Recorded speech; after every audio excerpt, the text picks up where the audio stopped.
Copyright disclaimer. Under Section 107 of the Copyright Act 1976, allowance is made for fair use for purposes such as criticism, comment, news reporting, teaching, scholarship, and research. Fair use is a use permitted by copyright statute that might otherwise be infringing. Nonprofit, educational, or personal use tips the balance in favor of fair use. I would include Puerto Ricans and other minorities throughout our country, which have been similarly discriminated against, though not for so long a period of time as Negroes. Puerto Ricans weren't enslaved. Yeah, this is a problem that stems from slavery. And this compensation, yes, sir, this compensation is coming to people who were enslaved by the white man for 400 years. The Puerto Ricans don't even fit into this picture.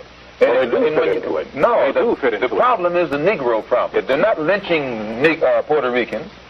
If a dark-skinned Puerto Rican went down to Mississippi, he probably would be lynched too. Spanish, he wouldn't be lynched. No, they don't. It's the Negro here, and as long as he can speak Spanish or some other language, or if he ties his head up with a turban or something, he can go anywhere in Mississippi or in your home that he desires. You're not aware of the fact, are you, that African students have been arrested in our demonstrations in the South? When they speak French. When they have been mistaken for the so-called Negro in America, they've been arrested. What?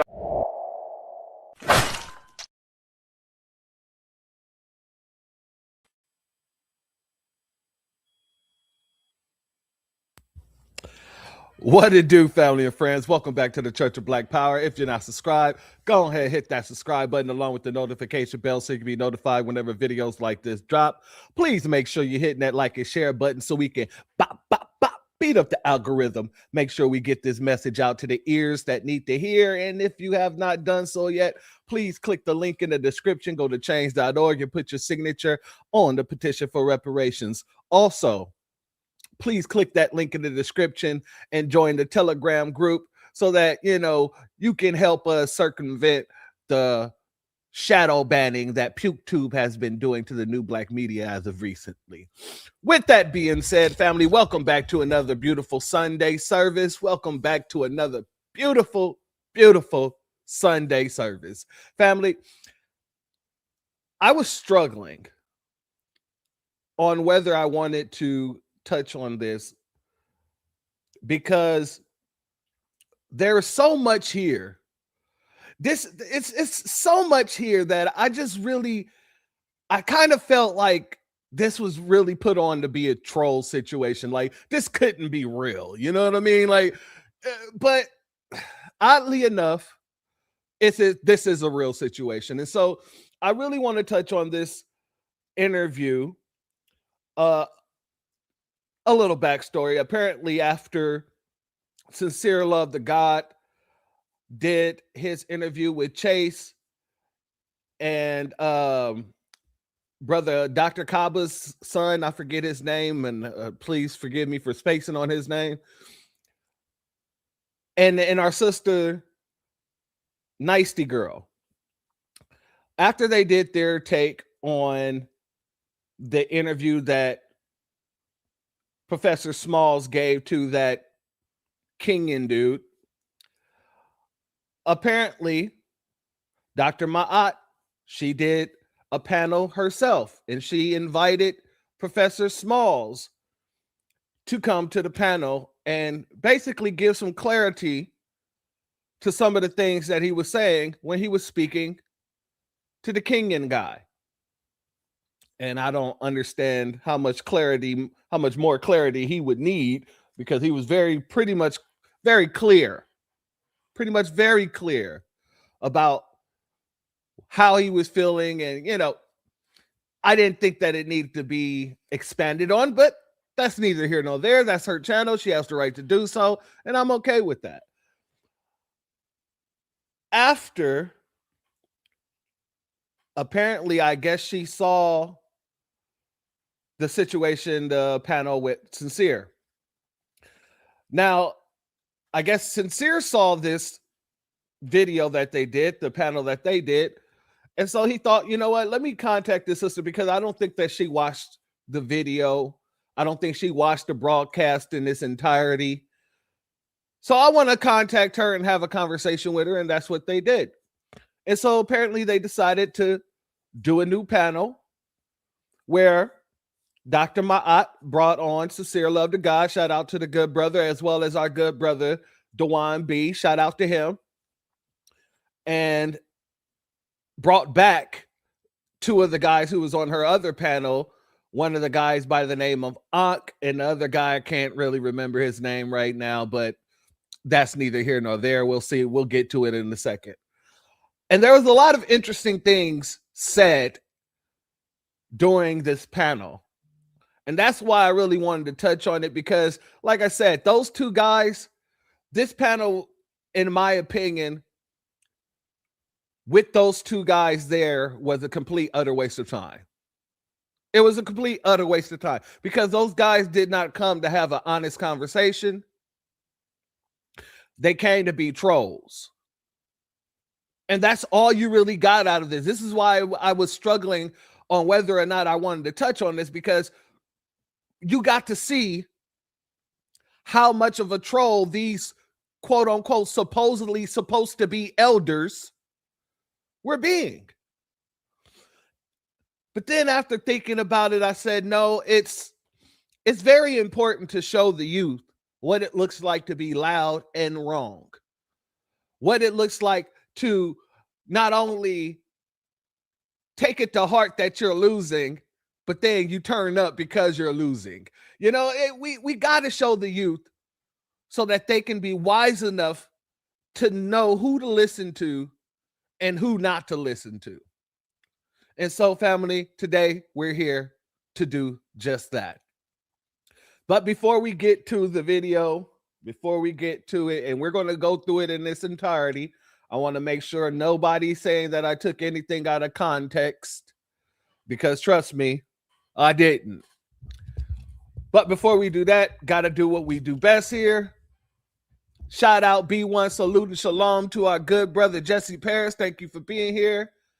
As well as our brother Reef in the building. Much love to you. Thank you for being here. As well as Andrea Jones in the building. Much love to you. Thank you for being here. Our sister Hurricane Nisi is in the building. Much love to you, my queen sister. Thank you for being here. Priscilla Taylor is in the building. Much love to you. Thank you for being here. Our good sister Aquarius Minded is in the building. As always, much love to you. Thank you for being here. Our brother Black RU is in the building. Much love to you. Thank you for being here.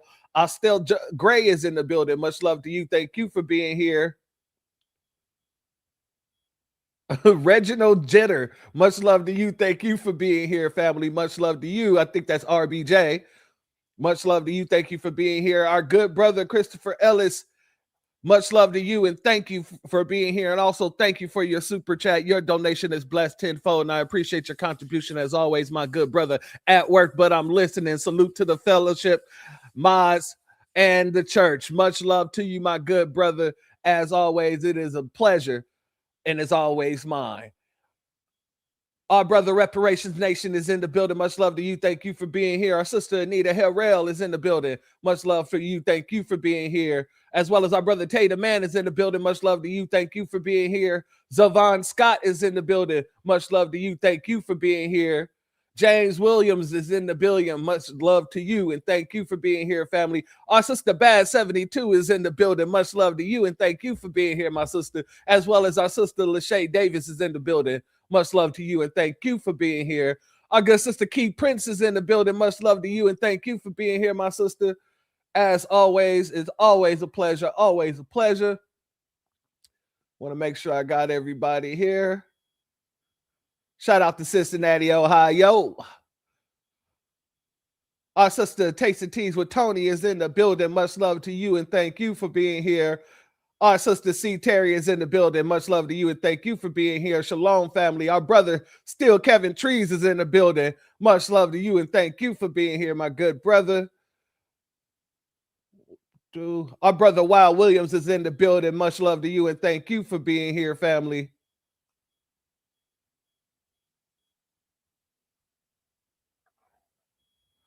Third Eye Watching is in the building. Much love to you. Thank you for being here, family. Much love. Much love. And our good brother Hurricane IQ is in the building. Much love to you, and thank you for being here. Miss Nisi said, I seen this video. Yeah, Miss Nisi, we're gonna be frustrated a little bit today. We gotta go through it. We got to go through it. We got to. And this is a special broadcast for the youth. We got to make sure that the youth understand what is being said, what is going on, so that they will not be under any misconceptions about what they're seeing. But I know, Miss Nisi, you probably had a damn near an aneurysm listening to these goddamn, well, the two dudes. Much love to our brother John Son in the building as well. Thank you for being here, my good brother. Thank you for being here. Now, family, let's get into it because we got a lot to get through. Let's get over here. Real fast. Family, look, man, brother sincere, love to God. Yeah, shout out to brother sincere, love to God. He saw the interview. He watched the interview with Professor James Small and brother Ankh and myself. And he inboxed me. He's like, look, sis, I saw the interview and I want to have a conversation about, what you said, because he said, you ain't say my name, but I knew you were talking about me. And he said, let's have the conversation. So I said, okay, cool. So we had a conversation, me, him, and Ankh, and decided to go public to talk about that conversation and the importance of us Black folks being able to resolve conflict in a healthy way. So he agreed to come on tonight and talk about that. And we're also going to talk about some of the points that he made in the video when he was critiquing Professor James Small. But family, I got to bring up brother Ankh first. Brother Ankh, what it do, brother Ankh? What it do? This dude here, family, and I know it's early, but I have to let it be known. This dude here should never have been on this panel. If they wanted to have a serious conversation, a very serious conversation, this guy should not have been on the panel. This guy clearly has disdain for not just foundational Black Americans, but he has disdain for Tariq Nasheed, and he's allowing that disdain to spill over to everybody. So yeah, he should not have been there. And I'm not going to say this about the other dude. I think the other dude was more as his hype man.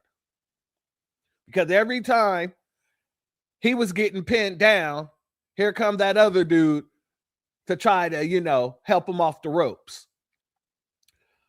But yeah, I just want to make sure everybody knows where I stand on this. This guy here, this guy here is a goddamn buffoon. He is a clown. And he shouldn't have been in this conversation, to be honest with you.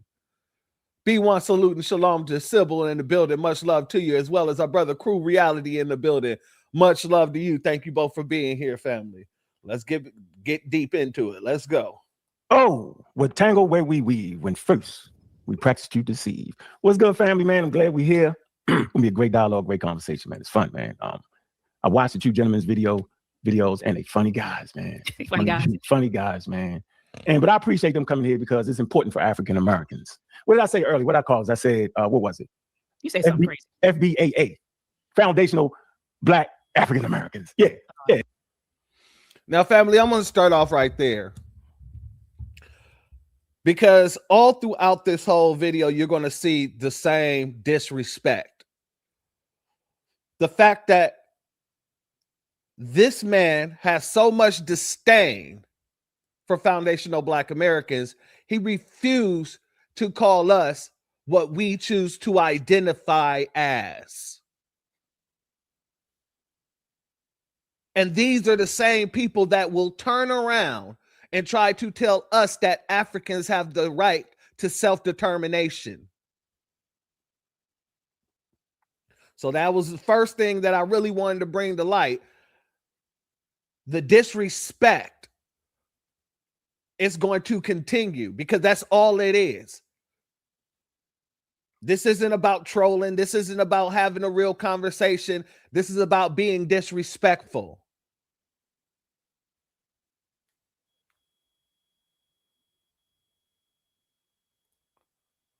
Miss Nisi said Unc was having I was having a bitch session, in my opinion. And I would be inclined to agree with you, my sister, because this man acted in a way where I didn't even think that he grew up in a house with a man, to be honest with you.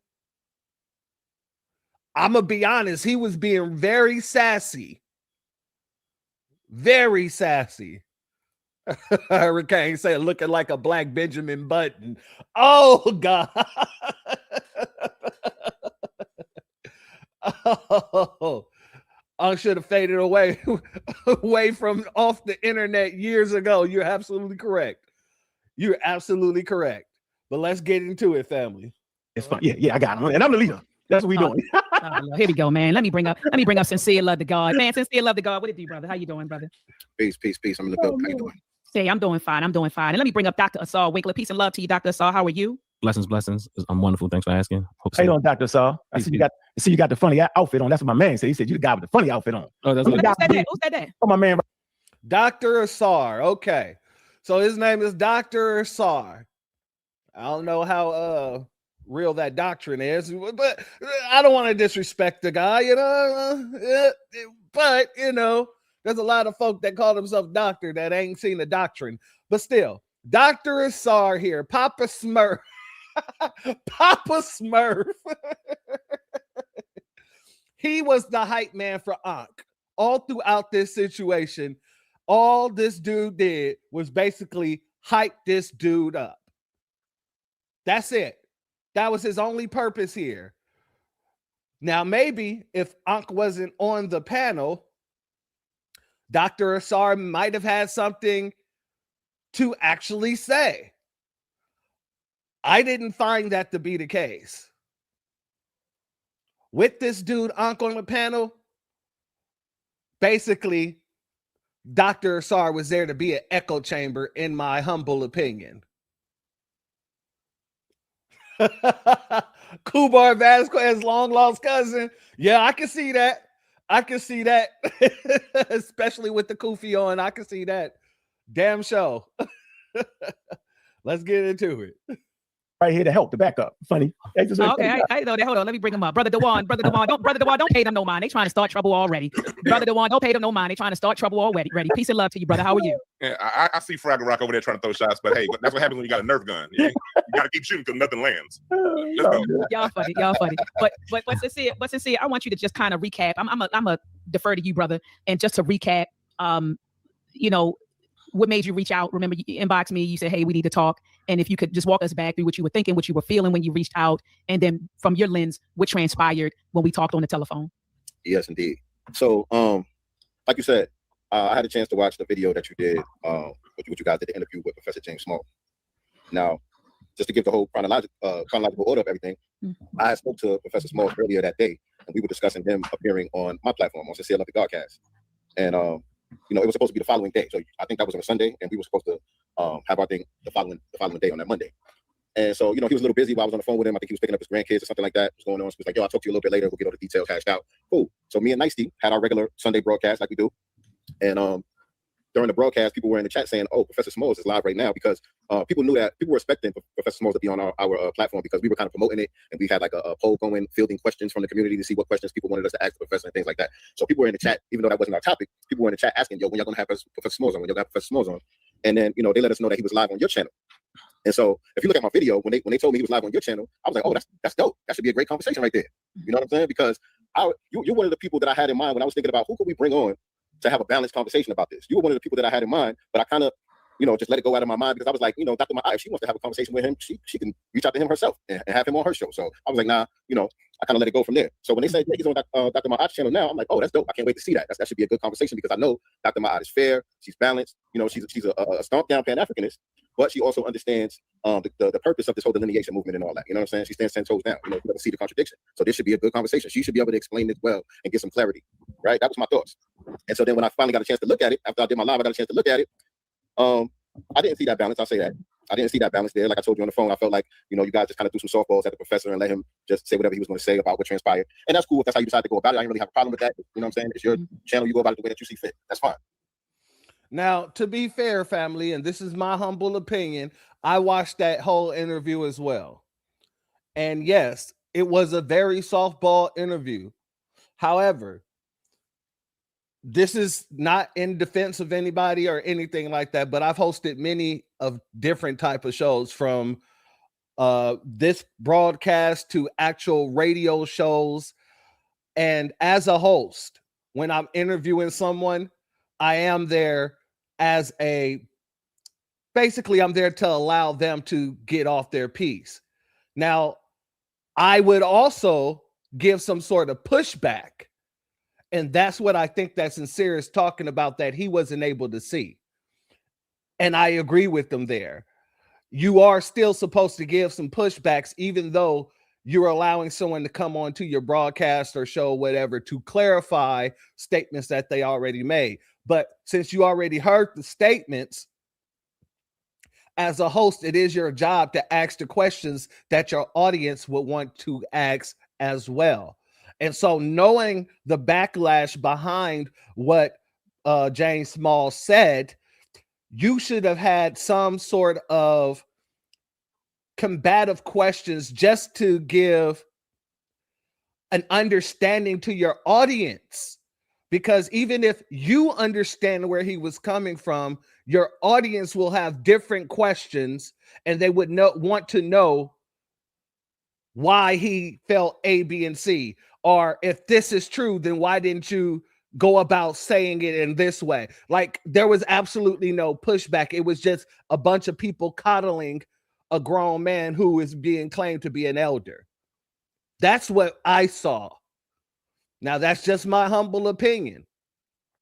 However, that's where I believe Sincere is coming from when he said that there was no pushback. There was nothing to really give us that understanding that you was really there trying to dig deep into why his psyche said that he should act in the manner that he did or speak in the manner that he did. But let's continue. But then when my name came up, he brought my name up because he mentioned that he planned on coming on my platform or whatever. The energy kind of changed, and you took some shots at me. You know what I'm saying? Because you were well, I'll let you explain how you were feeling, but from my understanding, you were upset about some of the titles that you've seen because we did 2 back-to-back broadcasts talking about the Professor James situation on our channel, and you didn't like how we framed the situation, and so you took some shots at me. You said some things or whatever, and I'm like, really, Dr. Ma'at? Because we've had cordial relationship in the past, respect for one another. We've chatted behind the scenes, supported each other, different endeavors or whatever. And so I'm like, damn, Dr. Ma'at, she couldn't have watched the video. There's no way she watched the video and she's feeling that way. So this is a misunderstanding. You know what I'm saying? So I said, I'm gonna reach out to her. I ain't gonna go live and do a response and get back or do none of that. Let me reach out to her so we can clear some of this up. And so that's what I did. I inboxed you, sent you my number and all of that. And the next day you gave me a call. You had the brother Unc on the phone with you.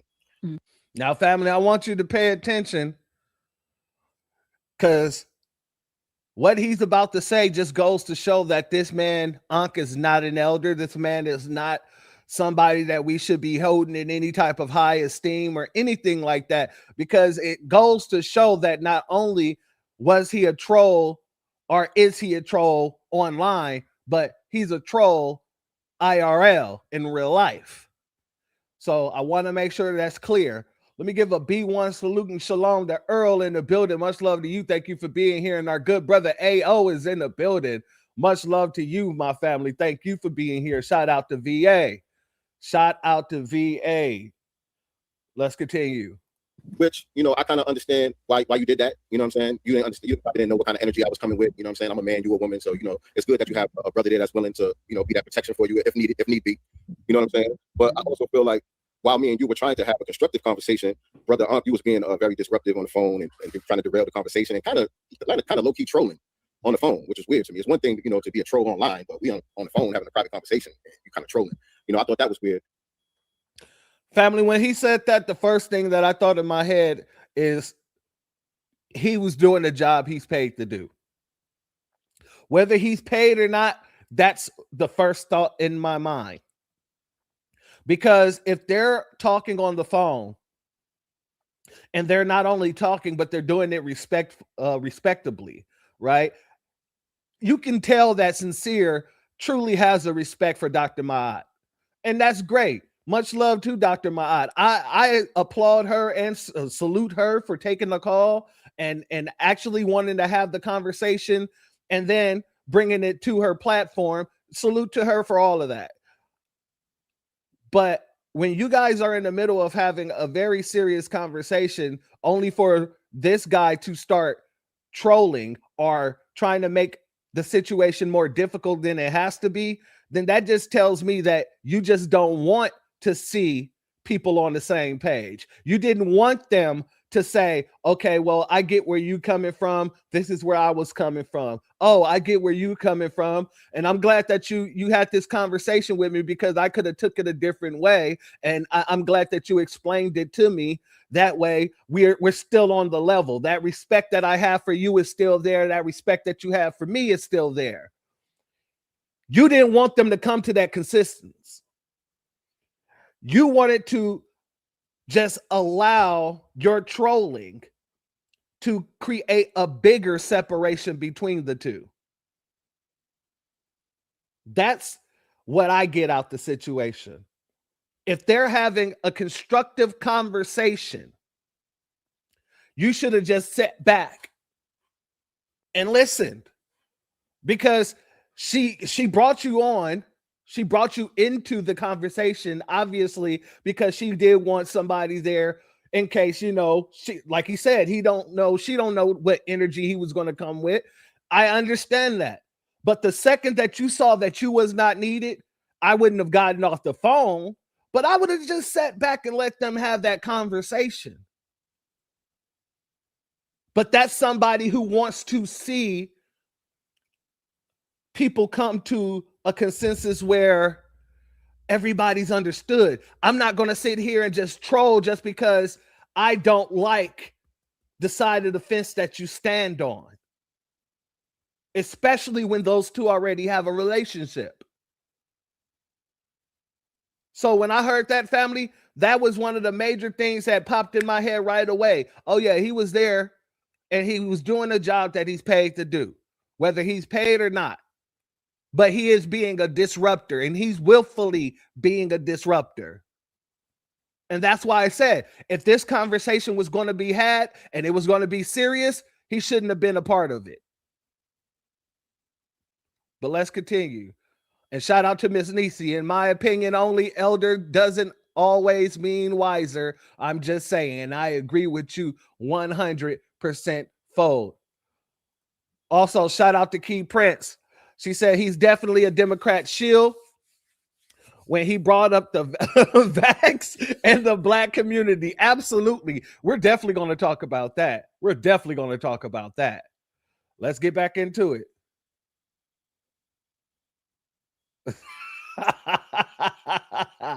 He gets paid in dead stock sugar snacks. Not sugar smacks, bro. Not the cereal with the frog on it. He gets paid because they use his likeness. Okay. Let's get into it. You know, to me, like I said, I understand why you was there in the first place, but I think once you seen that it was going to be a respectful dialogue, that you should have just kind of fell back at that point, because it wasn't about you. I wasn't there to address you about anything. I have no issue with you about anything, but you kept kind of centering yourself, and that's how things kind of went on the phone. But at the end of the day, you know, it didn't go crazy left. You know what I'm saying? We still came to some type of understanding between me and you, Dr. Ma'at. We showed respect to one another. Mm-hmm. You acknowledged what you felt like you needed to own on your end. You know, I told you I could understand, you know, why you felt the way you felt based on the way I framed, you know, our videos and all of that. You know what I'm saying? But I also explained my full intentions and where I was coming from. And I encourage you to actually watch the video so you can see for yourself that we actually showed respect, even though we were critiquing the professor. We did it in the most respectful manner that, you know, I know how to do. And then, you know, you said, you know what, let's do a joint broadcast together and build on it. And so here we are. Okay, all right, and I think that what you just conveyed to the audience was pretty accurate. But a lot of you all, and I know that people say, oh, she didn't push back on what Professor James Small said. She didn't give him any pushback. Having him on, it wasn't about giving him pushback. It was about affording him the opportunity to give context and clarity to what he was saying. You know, it wasn't about me trying to debate him or challenge him. It was, hey, these videos are circulating around about you. These are clips. You know, so if you notice, and this is what I mean, and I'm not talking about anybody on this panel right now when I say this. A lot of times, and Dr. Assar would tell you, we have conversations about critical thinking and listening comprehension. And a lot of times, a lot of our people, what ends up happening is we don't think. A lot of us, we struggle with thinking, let alone to critically think. And then we have very weak listening comprehension, right? And so anyone who was really listening to that will say, hey, you know, you would conclude that was my objective. I didn't say that that's what I was doing. But if you listen to my line of questioning, right, and you actually understood it, then you would say, okay, this sister brought him on to bring clarity, to bring context. Here are some clips that are floating around about you. One clip is saying that you called Tariq a CIA agent. Another one is that you said FBA is a CIA operation. Another clip, they have you talking about the African-American identity. Another clip, they got you banging on continental Africans. What was going on? Give us some clarity. Give us some context surrounding these clips. So that was the whole objective of me bringing Professor James Small on the platform. It wasn't to debate him. It wasn't to challenge him. It was, hey, this is what's out there about you. Can you tell us how you feel, what you think? What were you trying to get across? And that's what it was about. And I respect the fact that she clarified herself on that. And like I said, I'm a different type of interviewer. If I'm going to interview you about something that was going on in the world, something you said, and the reaction that people are having, I'm going to come with a very balanced way of doing so. So yes, I will give you an opportunity to bring clarity to what you were saying or whatever clips are circulating around the internet. However, I will also take many of reactions and questions, and I will make sure to bring that to his attention to make sure that he can touch on that as well. And that is a form of pushback. Now, like she said, that clearly was not her intent, and that's okay. That's absolutely fine. However, for us, we have different intentions. Our intent is to actually get to the grass task. And I just want to touch on this too. I feel like it was totally disingenuous to basically make it seem as if we don't have critical listeners in foundational Black America, and I'm not saying that she said that we don't have any. I'm just saying she said that a lot of the problem is critical listening skills, critical thinking skills. Well, many of us have critical thinking skills and critical listening skills. So when we heard what Professor Small said out of his own mouth on that interview, we heard it come directly from the camel's mouth. And so we didn't need extra clarification because the clarification ended up switching up depending on who he's speaking to. His conversation switches depending on who he's giving the interview to. But I heard what he said definitively in that interview. So to blame it on people not having critical listening skills, yeah, I feel like that is 100% disingenuous. Let me give a B1 salute and a shalom to our good sister Angelic in the building. Much love to you. Thank you for being here, my sister, as well as our sister Val Hawkins in the building. Much love to you, my sister. Thank you for being here as well. Let's get back into it. So it wasn't, I'm not bringing on the elder to be combative with the elder or to be, I'm not doing that. I'll bring the elder on, and the purpose of me bringing an elder on, or this particular elder, was for clarity and context. That was all it was. It wasn't to battle him in any way. I think the internet did enough of that, actually, over the past couple of days with the amount of videos that I saw circulating about Professor James Small. So I do agree with you that whatever, how you describe the conversation, that's exactly, how it went. Brother, what are your thoughts? Can you weigh in on what you were thinking transpired when we were on the phone? All right, family, hold on. I got to brace myself. Let me brace myself. While I do that, let me give a shout out to our brother Quasi Blackstar in the building. Much love to you, family. Thank you for being here, as well as Curtis Price. Much love to you. Thank you for being here, family. All right. I think I got myself together. Let's let the clown play. Hold on. Before we do that, you know what we got to do, since we got clowns in the building. Send in the clowns. Yeah, they call me Bobby Rage Beta. Here we go. Super troll. Because I'm thinking these two brothers' conversation, they trolling us the whole time.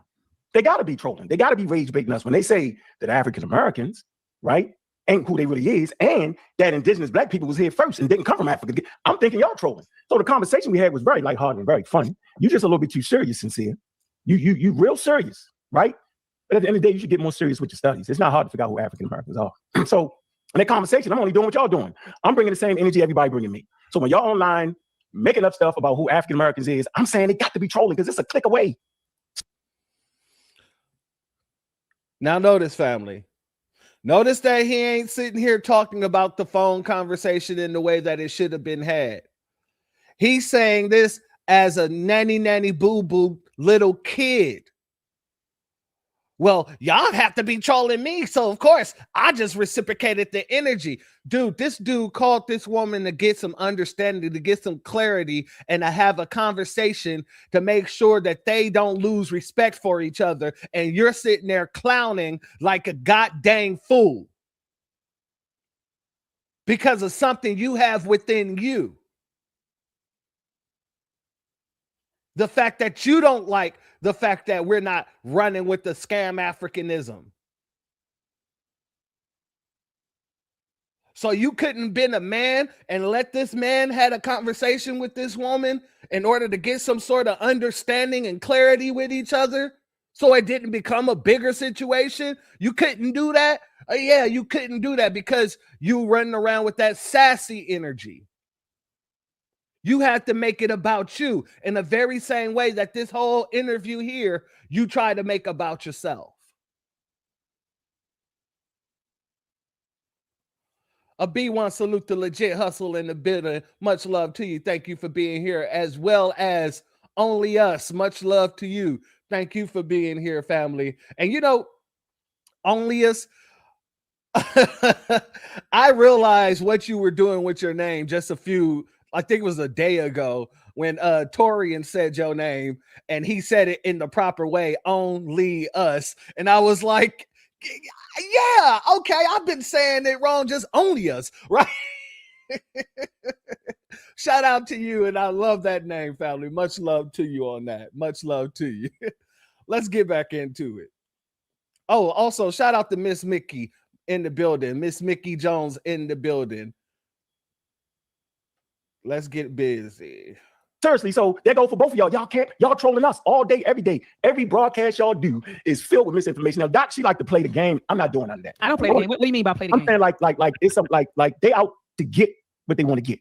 So I just like to get straight to it. What they want to get to is to prove the FBA is some kind of standard in academics and will give us clarity on who we are, and we got to fight back. I'm saying that's nonsense. That has nothing to do with our friendships, how they're going to develop. But I just like to get straight to the point. You know what I'm saying? Sincere, listen, man, we cool, bro. This is just a conversation. When we was on the phone, bro, I was doing what I felt like I needed to do. You came off with a little tough guy energy a little bit to the sister, right? And now I understand that you're just a serious dude until it comes to them studies. But your conversation, you serious, you wasn't disrespectful. You was a little bit, you handled her a little bit rough for me. So that's why I came the way I came. That's all I'm saying, bro. So yeah, I like to have fun. My man in the bottom left, he really like to have fun. He said a lot of stuff. So my conversation there is going to be what you just said. I said though. Didn't say that.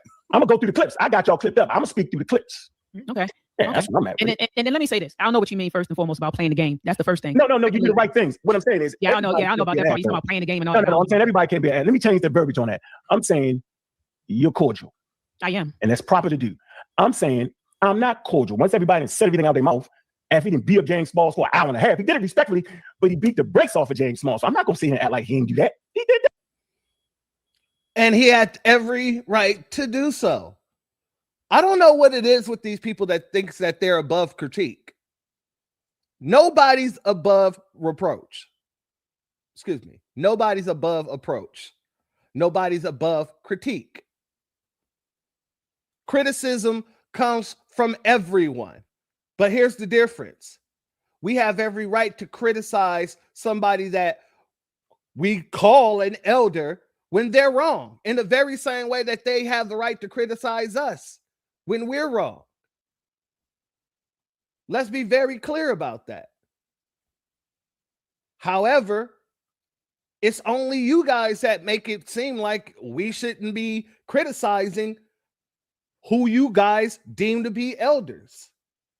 No. Elders are folks who deserve to be called elders.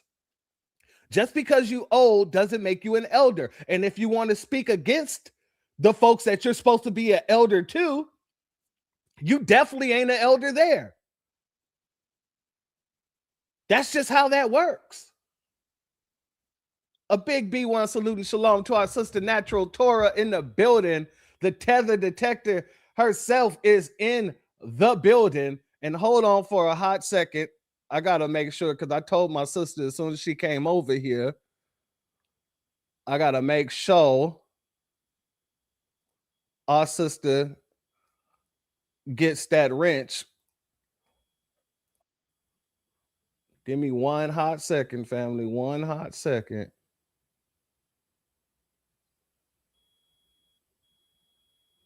Where are you? Where are you?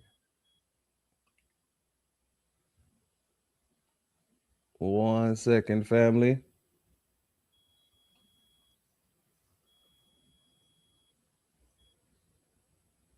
Where the hell did it go? Give me 1 second, family. 1 second.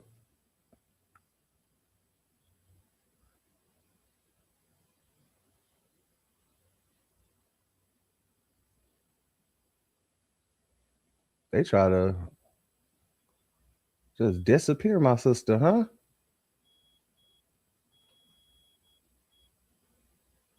My sister Natural, please put something in the chat real quick. I didn't scroll through this whole dang thing and it is not showing your, but yet it shows it on my phone, so I know that you're there.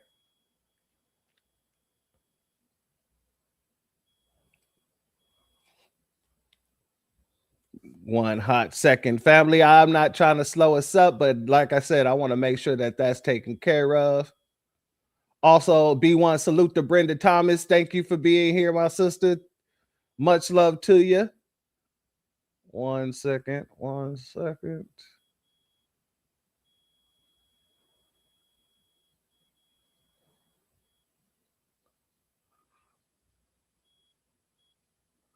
All right, family.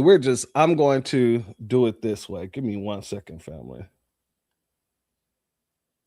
I don't know why the hell it's not letting me do it. See, Natural, even YouTube knows that you the tether detector, and they trying their hardest to make sure that you ain't getting that wrench. I see what's going on here. They think they slick.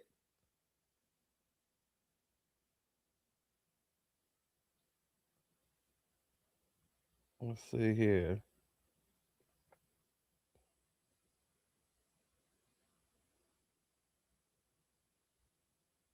These folks are trying their hardest.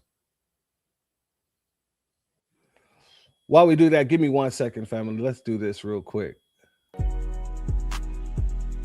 Introducing the B1 Rolodex, the easiest way to search for and support FBA and B1 businesses. Hundreds of entries from the Black grassroots for the Black grassroots.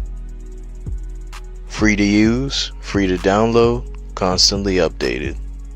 Trouble navigating the document? Try using the map version. Notice a business missing?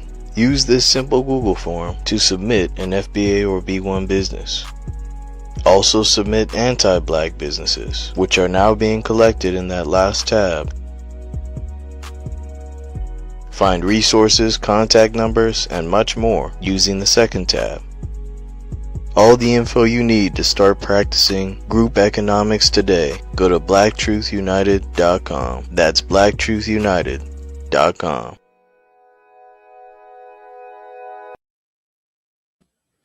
All right, family. So my sister Natural, when you put something into the chat, I'm going to give you the wrench. Then I have to put it on my other phone. I can't scroll up to find you. It's not allowing me for some damn reason. So your very next comment, I'm going to put the wrench on it, my sister. But let's get back over here. Well, I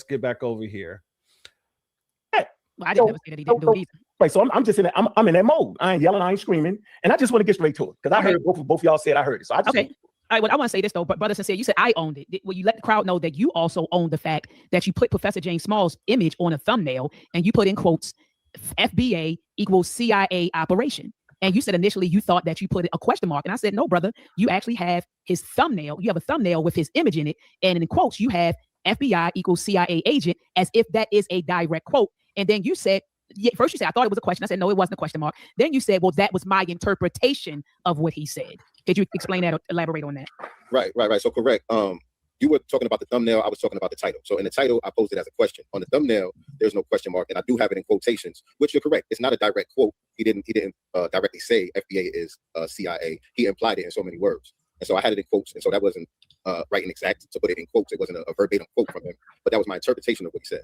Okay. All right, brother. Brother Dewan, what are your thoughts on everything? Because I did hear Brother Sincere said that you did a reaction video. And so what are your thoughts, brother, about just the conversation that was had? And so just share with us your thoughts, your feelings about it.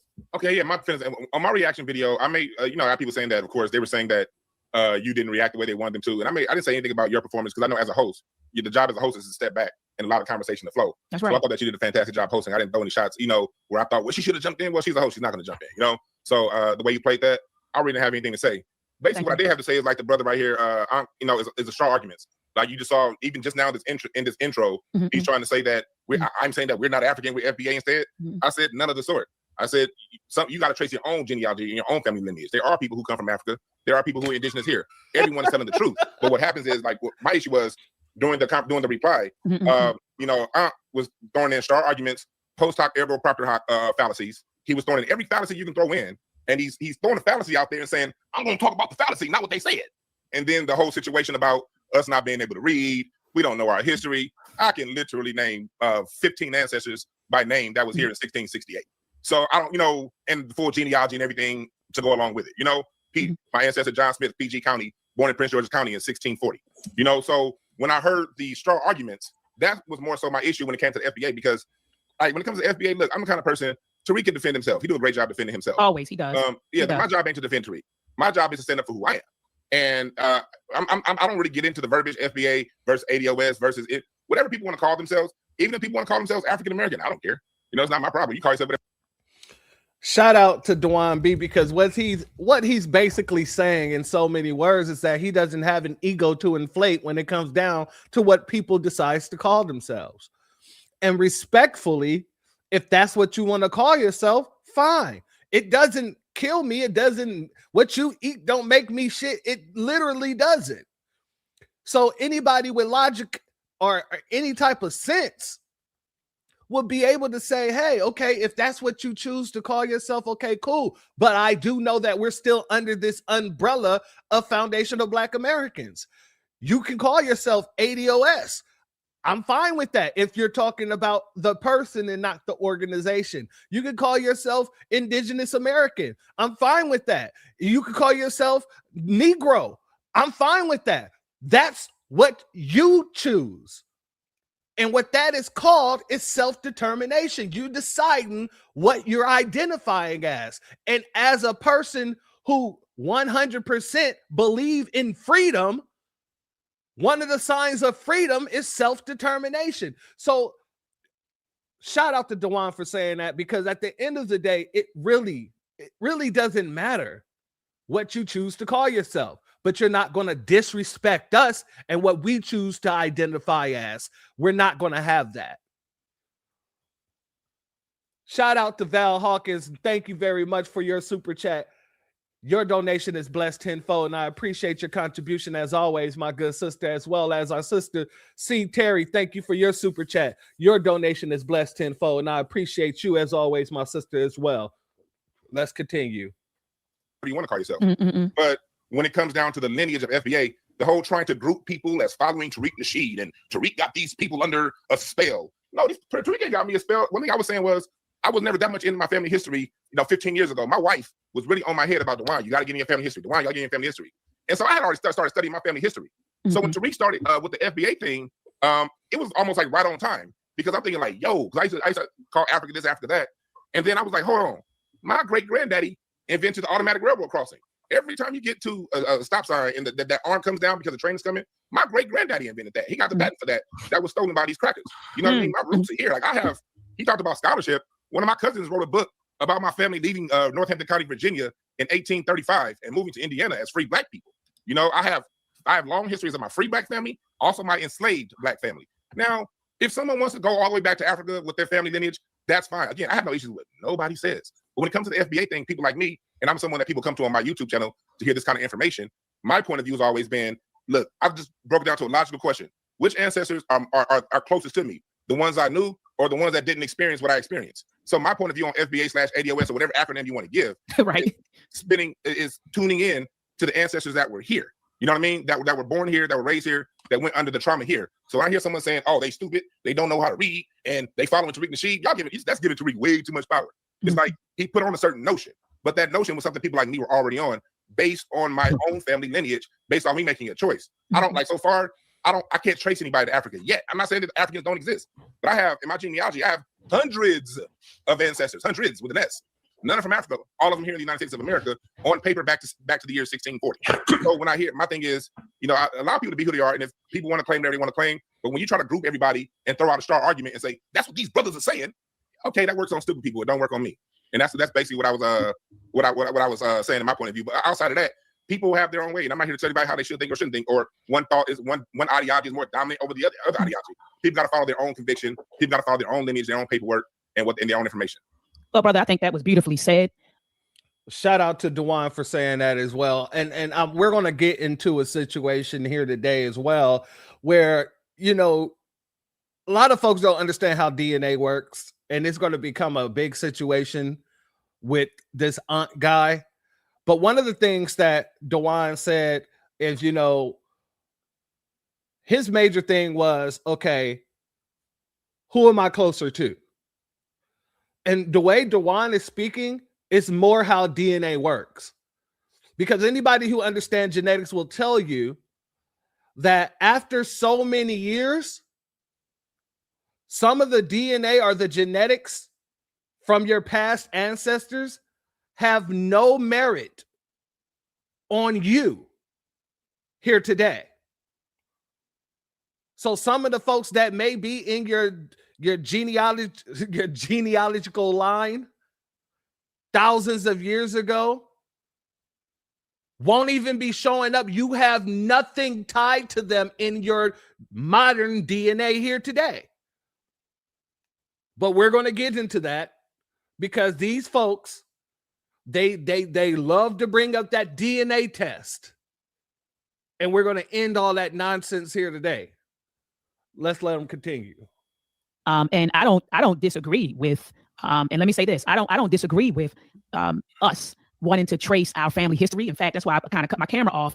And I started my cousin Benny, peace be upon his soul. He traced my family tree. I don't know if you all see Francis Webb tree on both sides. My grandmother, Evelina Francis, and then my grandfather, Charlie Webb, my great-great-great-grandfather, and then who their parents were. So far, we've gotten all the way back to 1804 and 1805. I'm actually getting ready to take a trip down to Charleston, South Carolina, to dig through the records to go beyond 1804 and 1805.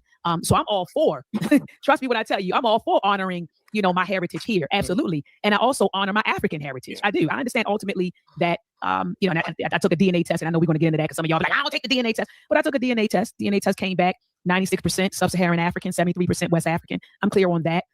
Trace my mitochondrial DNA back to the Bamileke people of Cameroon. My father's Y chromosome goes back to the Yoruba people of Nigeria. Now, this is DNA. So far, the African-American lineage goes all the way back to 1804 and 1805, and we know that we can trace it further beyond that. I just want to get the records. So I'm all for honoring our ancestors here. We have a culture here that we have created. We have a great history here that we have created. We had one of the greatest, and I won't say the greatest, but we had some great ancestors here. We stand on their shoulders, the Harriet Tubmans, the Nat Turners. Come on, you know, the Fred Hamptons, the Assata Shakur, Malcolm X, Dr. King, Fannie Lou Hamer, Ida B. Wells, Booker T. Washington, Carter G. Woodson. We stand on a great legacy here. So I'm all about that. And I think it's a misconception amongst some of our people that if you subscribe to Pan-Africanness, that you just don't care about Black American history. That is such a misconception about Pan-Africanism. When people say stuff like that, I'm like, y'all don't even really understand what Pan-Africanism is. All right, you really don't understand what it is. So okay, to Dr. Ma'at's credit, that may not be what Pan-Africanism is, but that's what we're seeing from the people who's claiming Pan-Africans to be Pan-Africans. So the loudest people are out there making it seem like we shouldn't care about our history here. The loudest people are out there making it seem like if you want to claim your heritage here, you don't like Africans. It's these folks who are running around pushing these narratives. So when you say we don't even know what Pan-Africanism is, it may not be that. However, right now, the loudest people in the room who are Pan-Africans are making that seem like that's the case. And if it's not the case, then the Pan-Africans need to get together with the people who are over there pushing scam Africanism and get them right, get them correct. Otherwise, it'll always be a misconception on what true Pan-Africanism is. People go off of what they see. Now, Pan-Africanism is an ideology. Now, if the ideology is supposed to be about unity and the economic empowerment of Black people all across the globe, that should be the loudest message. But when we got Pan-Africans calling us fear of being Africans and pretendians and all this other stuff because we say we're not African, continental Africans. When you got people running around talking about how can we join ICE? How can we join the army? How can you be proud to be an American?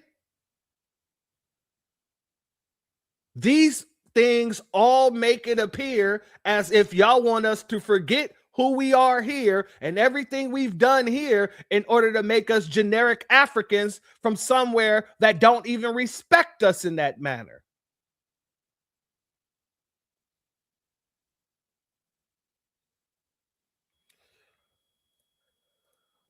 B1 salute and shalom to our family, Claude, Nelly, Francis, Amos. Thank you for being here, family, and thank you for your super chat. Your donation is blessed tenfold, and I appreciate your contribution as always, my good brother. After years of forced poverty and 24/7 denigration, psychological warfare, slow poison done to us by white supremacy, to break FBA's our FBA Renaissance shows we're still not broken and willing to fight white supremacy and all its tools. And I 100% agree with this. I salute you. And what do they say? I approve of this message. Let me put it like that. Let me also give a B1 salute to our sister, Mrs. L in the building. Shalom to you. Thank you for being here, my sister. It is a pleasure as always, my good sister. Let's continue. I identify not only as a Black American or African American, but the ideology that I subscribe to is Black nationalism and Pan-Africanism. And I agree with Professor James Small that there is no contradiction. It is no contradiction. But beautifully said, brother Dewan. Brother Onk, if you want to respond, I see you making some faces. Somebody want to get in? I'm sorry. Who want to get in? I just want to say really quick. I know you want to pass the mic off. I just want to say really quick. What both of y'all just broke down is basically the same thing. And nobody that I know who is serious that speaks on this type of conversation around our lineage and all of that says anything contrary to what either one of y'all just said. I don't know anyone who disagrees with that. Okay. Would you sincere? Okay, beautiful. Yeah, I don't agree with what he just said. He just double talk flim flam this real quick. Basically, what he's saying is that he can't find no. And this is what we're going to get a lot out of this Ankh guy, this Ankh clown. As soon as there's some sort of agreement, he's going to be the one to step in and be the asshole on the panel. Let's be very clear about this. Like I said, he is a disruptor. Ancestors in Africa. That's crazy. First of all, you're not going to find one person like you do in America. There's two different things right there. Since we was part of the transcontinental slave trade, we lost that part right there. You don't know what tribe or clan we came from. We will never recover that. DNA does not specify tribe. So you're not going to find your aunt Kuba-the-Doo, right, from somewhere in Kenya. You're not going to do that. So DNA doesn't specify too much of anything. DNA, if you're doing these DNA home tests and stuff like that, let's be very clear. All DNA is a scientific guess. Look this up for yourself. All geneticists know this. For those who don't know how DNA works, DNA does not tell you where you come from. All DNA does is give you a probability of how your DNA compares to another DNA that they have in their system. So the markers that they have in their system, they're comparing your DNA to those markers, and it gives you a percentage of how likely it is that your DNA connects or has the same connection as that marker. That's it. So when people say my DNA says that I'm 76% Nigerian, it does not say that you're 76% Nigerian. It says that your DNA has a 72% likely chance to be connected to a marker that is Nigerian. And they also let you know that the DNA is not definitive.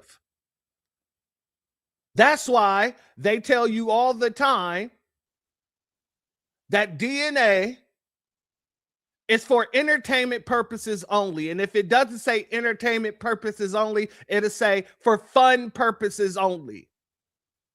Or for fun and educational purposes only. It will never say that DNA is definitive, because it is not.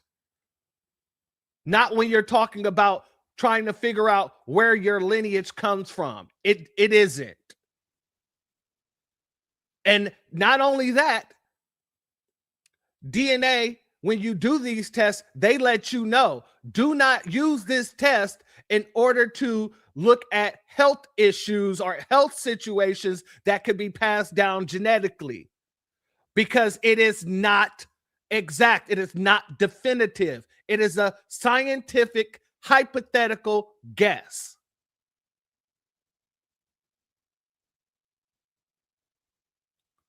Exactly. The any, mini, miny, mo.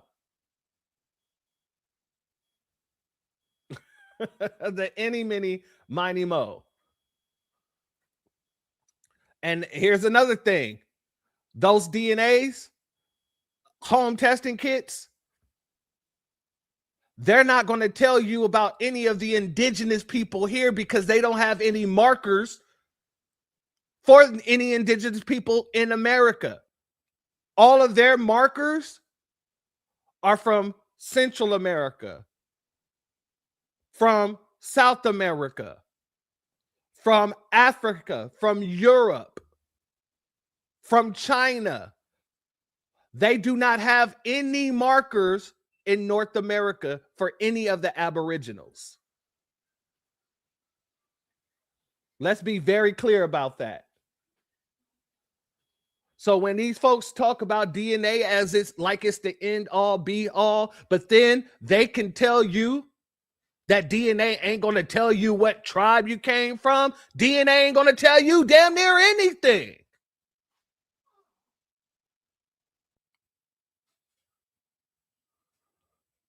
Let's continue. We should not expect that. What I'm saying is, you can find records to when they got off the ship. I didn't cut you off, though. What I didn't do was cut you off. You can find let's keep it nice and smooth and groovy, because I like to go back and forth like that, but I'm not doing that today. Let me finish my point, and I promise you not to be long-winded, and I'll keep it smooth and groovy. Bet.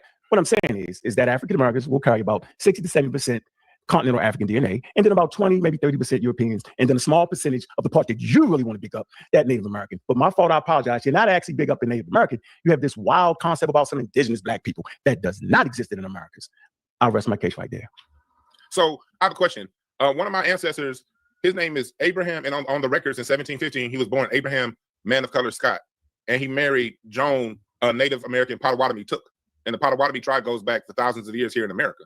So if I have a man listed as Native as man of color, who none of his roles show anywhere that he was imported, because as a matter of fact, he was born in Prince George's County. Mm-hmm. No record showing where he came from. It's showing that he was born here in America, and he was married a registered Potawatomi, and his description is man of color. And then in the Webster's Dictionary of 1828 says American is the copper-colored individuals found here by the Americans, by the European upon arrival. When Ben Franklin in 1751 say the people of the America are part Tawny and Swarthy, these things, we're supposed to just discount that? And from both family history and also from written history, the description of American was copper-colored. And so what am I supposed to do with that information? Dr. Saul wanted to get on that too. He wanted to get in on the action too. No, I'm just wondering with that question. I think when we look at these things, we have to really look at what we're saying here. And I think Unc is right and exact. But I want to introduce some nuance, and I also want to.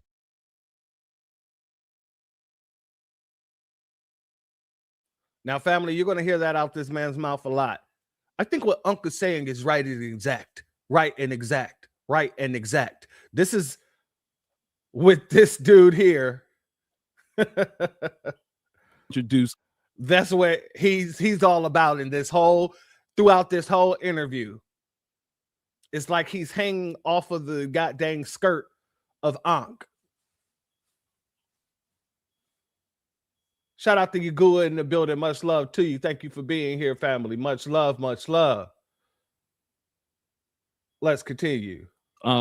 Generalizations versus what is typical. So my question is, do you believe that is the norm, or that is the majority of the population of people you call FBAs, that is their historical lineage, and they didn't have any type of African, let me say that most people didn't have African ancestry before now? First of all, my question wasn't answered. No, I'm saying I'm asking you the question. I want to answer his question. I get your point. Real quick. So no, Africans that was brought from Africa did marry into some indigenous tribes, and you have every right to pick up your 1.2% ancestor all day, every day. You can go ahead and dig up. You can pick up the toenail. Go ahead, it's all good. Not mad at you. Hundreds, Your ancestry. hundreds I'm of just people. making a point. I'm trying to show you that the Negro married into some indigenous people family, and I'm saying you're well within your right to do that. You can big up that, but don't get it twisted. As if I thought you were trying to say that that particular guy was some kind of way. And see, when we hear copper in this space, we know that it's some flim flam going. The copper color, like that's full of nonsense right there. So when you say that, it's triggering. So my answer to you is that person that you're talking about married into an indigenous native population having absolutely nothing to do with indigenous Africans. That's what I'm saying. What I'm saying is, when I trace Abraham Man of Color Scott lineage back, I can tell you his parents was born here. I keep going back, and I see people born here in America during the time of the colonial period. No record showing anyone got off any kind of a slave ship. As a matter of fact, Francis Man of Color Scott was never even enslaved. He was a free man in 1715. And so that's why in my family I have so many records, because I have on my mom's side, I have so many people who were never enslaved. Now, I agree with you though. Yeah, we all agree with you on that. Hold on, I want my question answered. I Right, want you to answer my question. Do you believe that is the majority of people that call themselves FBA's lineage story? I believe that first. I try, like I said before, I say everyone got to follow their own. But when I look, I'm answering your question. Yes, I do believe a lot of Black Americans have that story. I said majority. I want to know if that's the norm. The majority. Less than 400,000 people were imported between 1619 and 1808. Less than 400,000 people were imported. So my opinion, yes, is yes. Most people actually have this story if they actually go back and look up their history. So you that's my opinion. I don't know. Okay. I can't say for sure. Okay, so you're on the opinion that most of us here was never on the African continent. I can't say. Notice how they keep trying to. This isn't even what this whole dang interview is supposed to be about. This wasn't even what the interview, but they keep on trying to take it back to this talking point. They're trying to pin the issue of foundational Black Americans down. That's basically what it ends up becoming. It's the fact that they don't like some of the ideology within some of us over here that knows our history. And they're not liking the fact that we're not allowing them to run with the Pan-African talking points on people who've already did their lineage, who's looking back into their genealogy and looking at who is connected to them, not just here, but wherever it may come. If they're not finding any damn Africans, who are you to tell them that they're African? If all they're finding is indigenous leads, then who are you to tell them that they're not indigenous? This is just a disrespectful notion that I was talking about. I'm talking about a foundational African American, and this dude talking about this nonsense. Neither one of you at all have any standing credibility with us. And why do it matter so much? Why? I'm sure there's still a bunch of people who want to be Pan-Africans. Why don't you take the people who want to be Pan-Africans and go and teach your ideology on them? Why is it so important to push that onto us?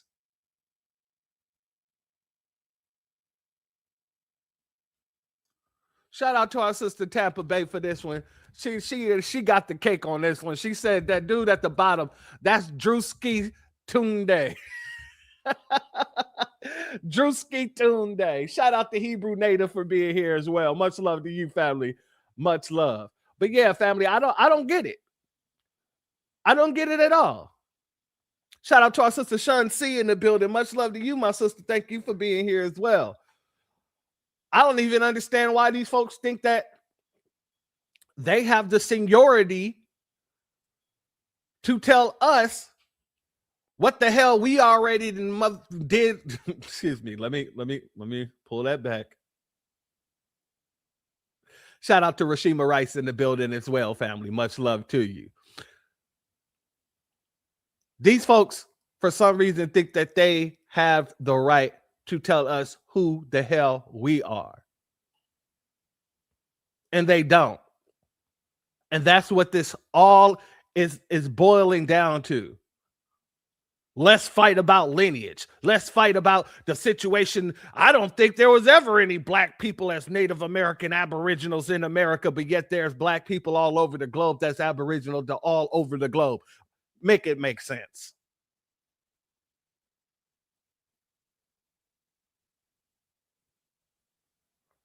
Salute to Shelly Bryan as well. Much love to you. Thank you for being here, family.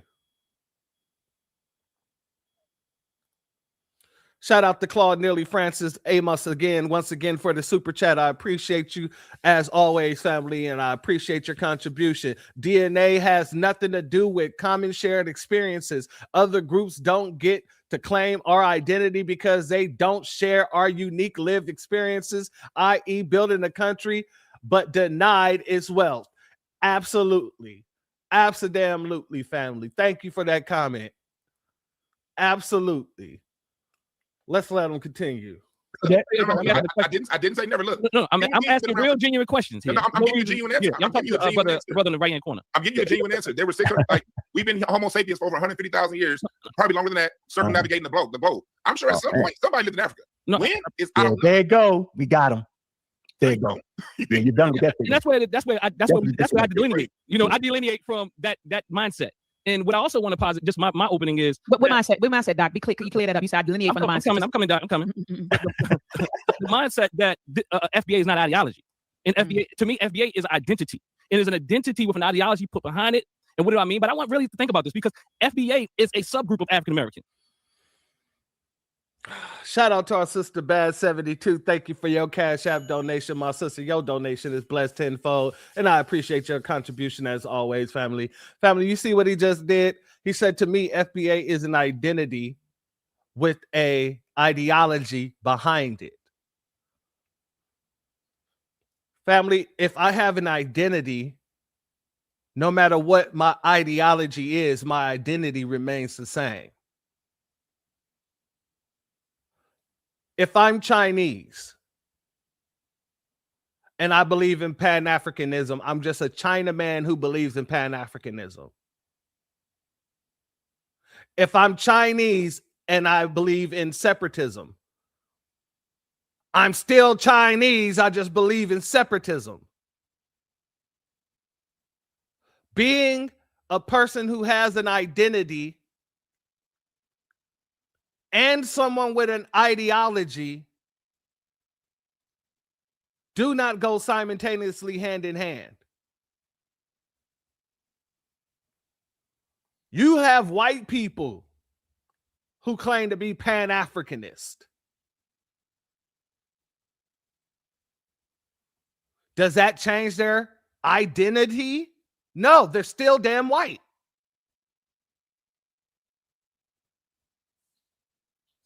But let's let them continue. You can say that again. Shout out to Rise Love. Rise Real Love. Much love to you. Thank you for being here, family. You can say that again. Say it 2 times for the people in the back. Jesus. Because you can't separate it. It is a subgroup of African American who has a certain ideological understanding that they were here, all the things he believes, which is not scientifically supported. So all those ideas, and then also on top of that, the part that I disagree with the most is that we can act like we don't know all the throwing your rocks and hiding your hand stuff that's going on. But if you act like that doesn't exist, you can say, well, most of the people that have sane minds don't say these things. Well, if there's a lot of them and they all represent FBA, and if you they have these same old talking points, which is a part of their ideology, and like Brother Uncle saying, this the very same thing can be said for Pan-Africanism. The very same thing can be said for Pan-Africans. Let's be very clear about it.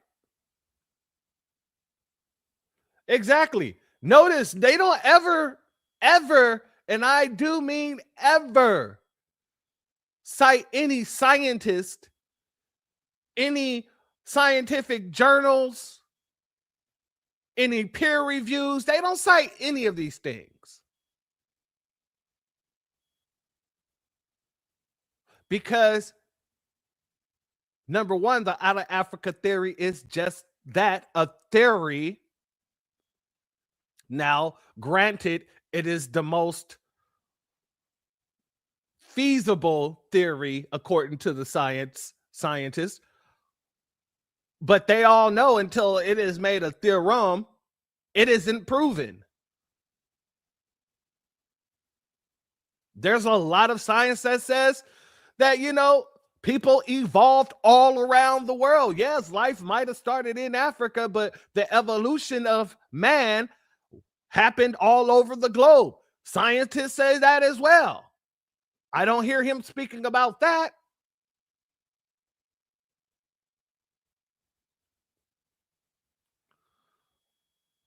Slippery until you start asking questions. So you ask the questions and let them, I'm not talking to you, Dr. I'm just saying in general, they'll tell you what they believe. All I said is, I don't know when they came. I can look. I mean, your opinion, I mean, I respect you. I respect what you said. Yeah, I respect, because like you said, they was always here though. You actually have a native population that didn't come from the slave ship. No one's. I hope you don't think we're arguing about that, bro. No, I respect what he said and how you asked with honesty and everything. Yeah, but that means you don't understand something. I got to get straight to it. I'm gonna be very humble and honest in the fact that as old and long as Earth is, I'm sure I don't know 99% of what happened on Earth because it's too much to explain. That's why I tell people that you have to go through your own genealogy, and you have to come at this from your point of view, because explaining what's out there, that will require 15,000 PhDs, and I ain't got one. I only got a BA. I ain't got 10,000 PhDs. But I tell you this, during my music research history, the more I go into my research on our Black American music, the more I find common bonds with America than I do Africa. And I mean 20 to 1. Say that much. Yeah, I hear you. All right, can I jump in here? Please. Yeah, please do, Sincere. I just want to say, because there's a lot of I guess contention around the idea of Black people being indigenous to the Americas. Right. And so for me, I kind of want to throw that argument out. To me, that's a non sequitur. Whether Black people were indigenous or not has nothing to do with whether foundational Black Americans are unique lineage or not. Whether they were Black people, let's just say hypothetically that all the Black people here are only here because they came off of a slave ship at some point. Before the slave ships got here, there were no Black people here, and all of us, only reason why Black people are in America today is because of the transatlantic slave trade. Let's just say that that's a fact, right? We still had an ethnogenesis from then till now, where we became a new ethnic group, where we're not just the same culture, heritage, historical, experience as the rest of the diaspora. We still are a unique group unto ourselves, and that's all that we're saying when we say FBA. Now, you got some people who do the history and get into the indigenous part and all of that stuff, and that's fine. But I'm saying, regardless to that, we're still a unique ethnic group, and that's all that we're saying. And since you love the God, I just want to say this: none of us on this panel disagree with us being a unique ethnic group with a unique culture and a unique history. So nobody's on this platform is disagreeing with that. That's why I say y'all trolling, because the experts say exactly what you just said. We are ethnogenesis. You get my point, Sincere? I'll be thinking y'all be tripping, because that's exactly what the scientific data says. That African Americans, right, have different signatures in their DNA than indigenous Africans. So you can take an indigenous African and take an African American, map their genome, and say that's the African American and that's a Nigerian, just like that. So you understand that, but you can't understand the concept of the foundational Black American. You understand that we have different signatures in our DNA, but yet you still want to be this contrarian when we say that foundational Black Americans is a new ethnicity amongst itself, a whole different ethnicity than the African.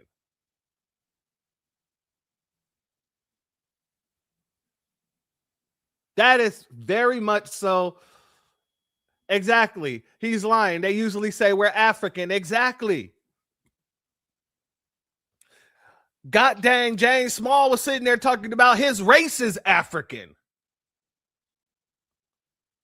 I broke it down here. African isn't a race. Especially if you believe what the Out of Africa theory says. Everybody on the planet is African then.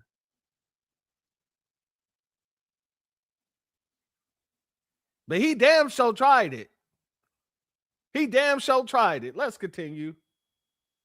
Easy work. So why would we, remember Doc, I said earlier, why would we even doing this? They got to be trolling me, because I don't care what you call yourself. When you get into the scientific studies. Family, another thing that I just realized with this guy, Ankh, he has an inflated sense of ego. That's what this is. He has an inflated sense of ego. Notice, when we're having these conversations, in his head, these people must be trolling me. Negro, nobody knows you. I didn't know you until the last damn video that you and Dr. Ma'at and James Small and this pudgy pig looking dude was sitting there having? Don't nobody know you. So why would we be trolling you? We don't know you to troll you and don't care to know you. Especially after hearing the nonsense that come out of your mouth.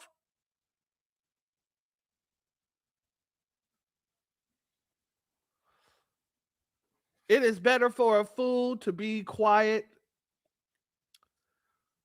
rather than to open his mouth and leave no doubt. And there's no doubts about this guy.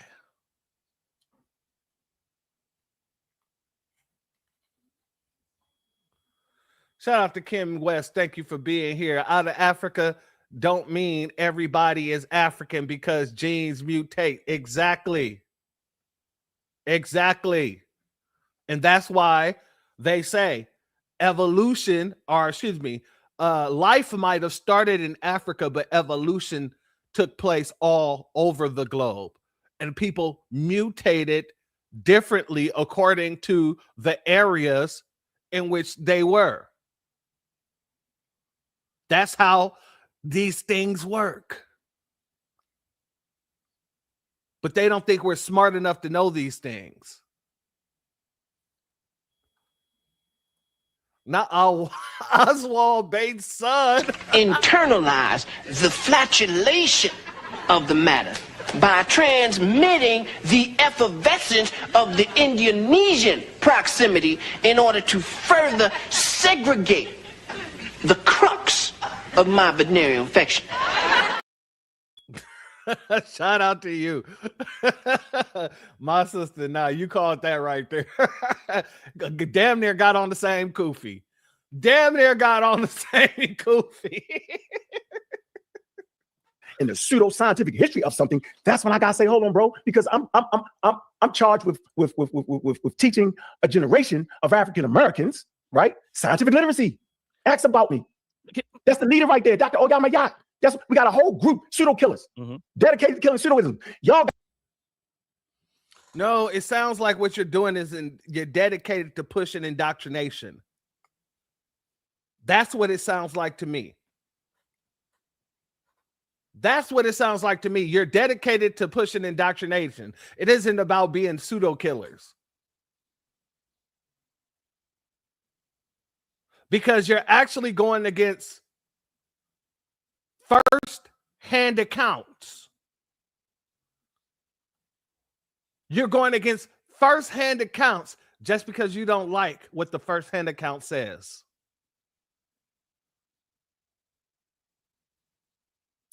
Shout out to Willie McKinley in the building. Much love to you. Thank you for being here. Great point. My brother Still Kevin Tree says he's a dedicated time waster. I absolutely would have to agree. Anita Harrell said, blah, blah, blah. Please be quiet. I wish to God he would have took the time to think about being quiet. But, you know, when people have an inflated sense of ego, they can't do that. But let's continue.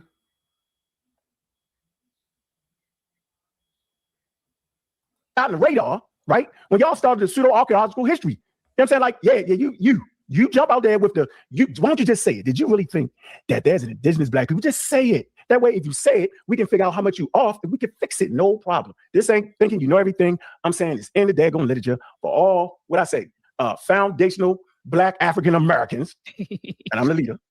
All right? I'm the leader, right? Oh, there you go. It's there for all of us to have. But I'm having fun though. I'm having fun, but come on, bro, it's right there for us, yo. To be clear, in my opinion, yes, I do believe that there were already black people here. But what I'm saying is that's neither here nor there. And if none of you all disagree with what I said, I don't see what the problem is. I agree with nuance. That's really all that anybody is saying. No, I agree with nuance. See, the problem is I have no issue with any of that, even your belief system. Whether or not it's scientifically accurate or not. If you want to believe that African Americans started here, have it. But my thing is there's other parts of the ideology. And we can't act like we can't just throw it away, like you said, dear brother. We can't just say throw it away. See, again, that's hot in your hands and throwing rocks. Not necessarily you, because I do believe that sincere has some sincerity. And the reality, so what I'm saying is there's other people out here, just like my dear brother, and I believe he's sincere in this conversation. what I'm saying is we can't act like these stories aren't being narrated because they're trying to not just delineate, but to say we're not African at all. And there's nothing that you can do to prove that it goes against all scientific thought. There are many things that you can do to disprove the nonsense that you're saying. There are people being accepted into Native American tribes right now because they're able to trace back their lineage. Right now, as we speak.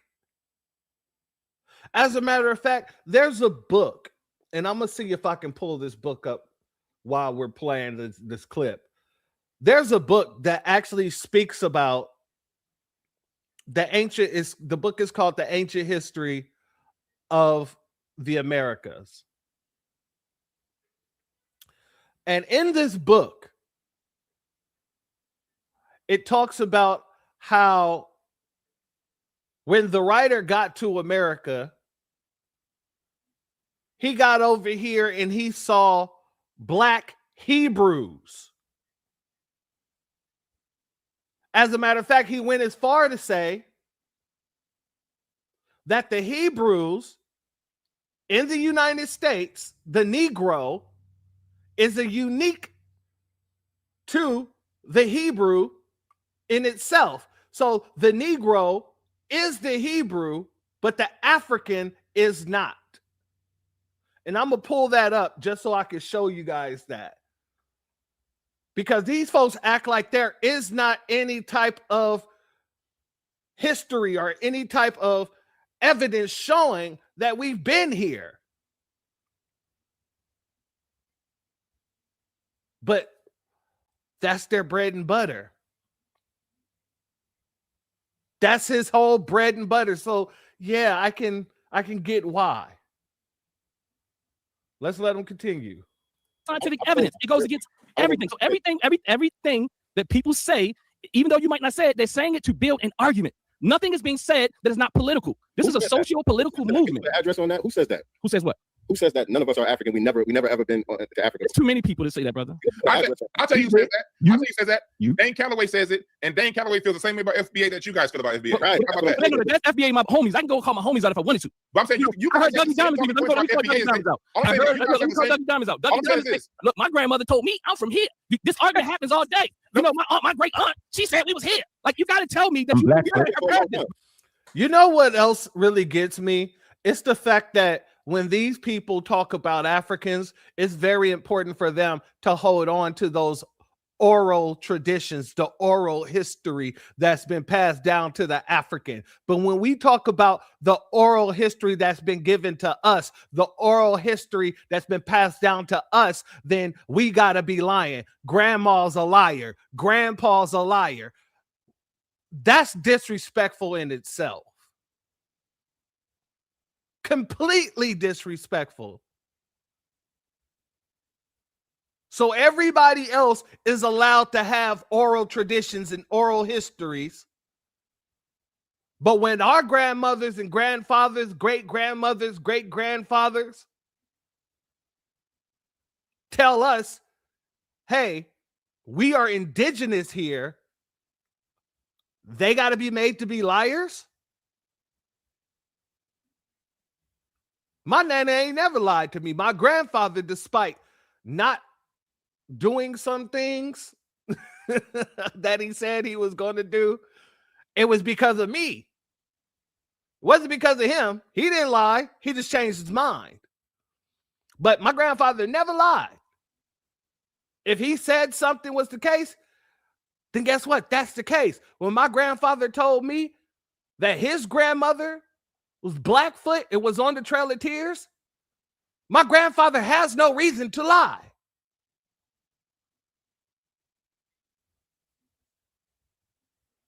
And his grandmother had conversations with him personally. My grandfather is 90 years old.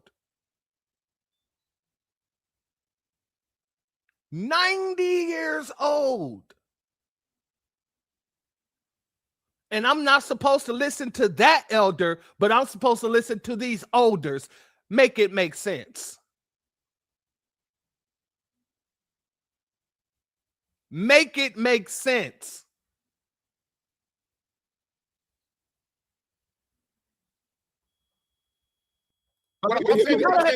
Foolery. You have got to heard this foolery. And what I'm saying is, look. The only problem I got is you're acting like you don't hear this stupidity. I know. And if you act like you don't hear this stupidity, I start the question. We cannot act like look, Tariq Nasheed. I'm not as kind to Tariq Nasheed because I understand he's a mastermind.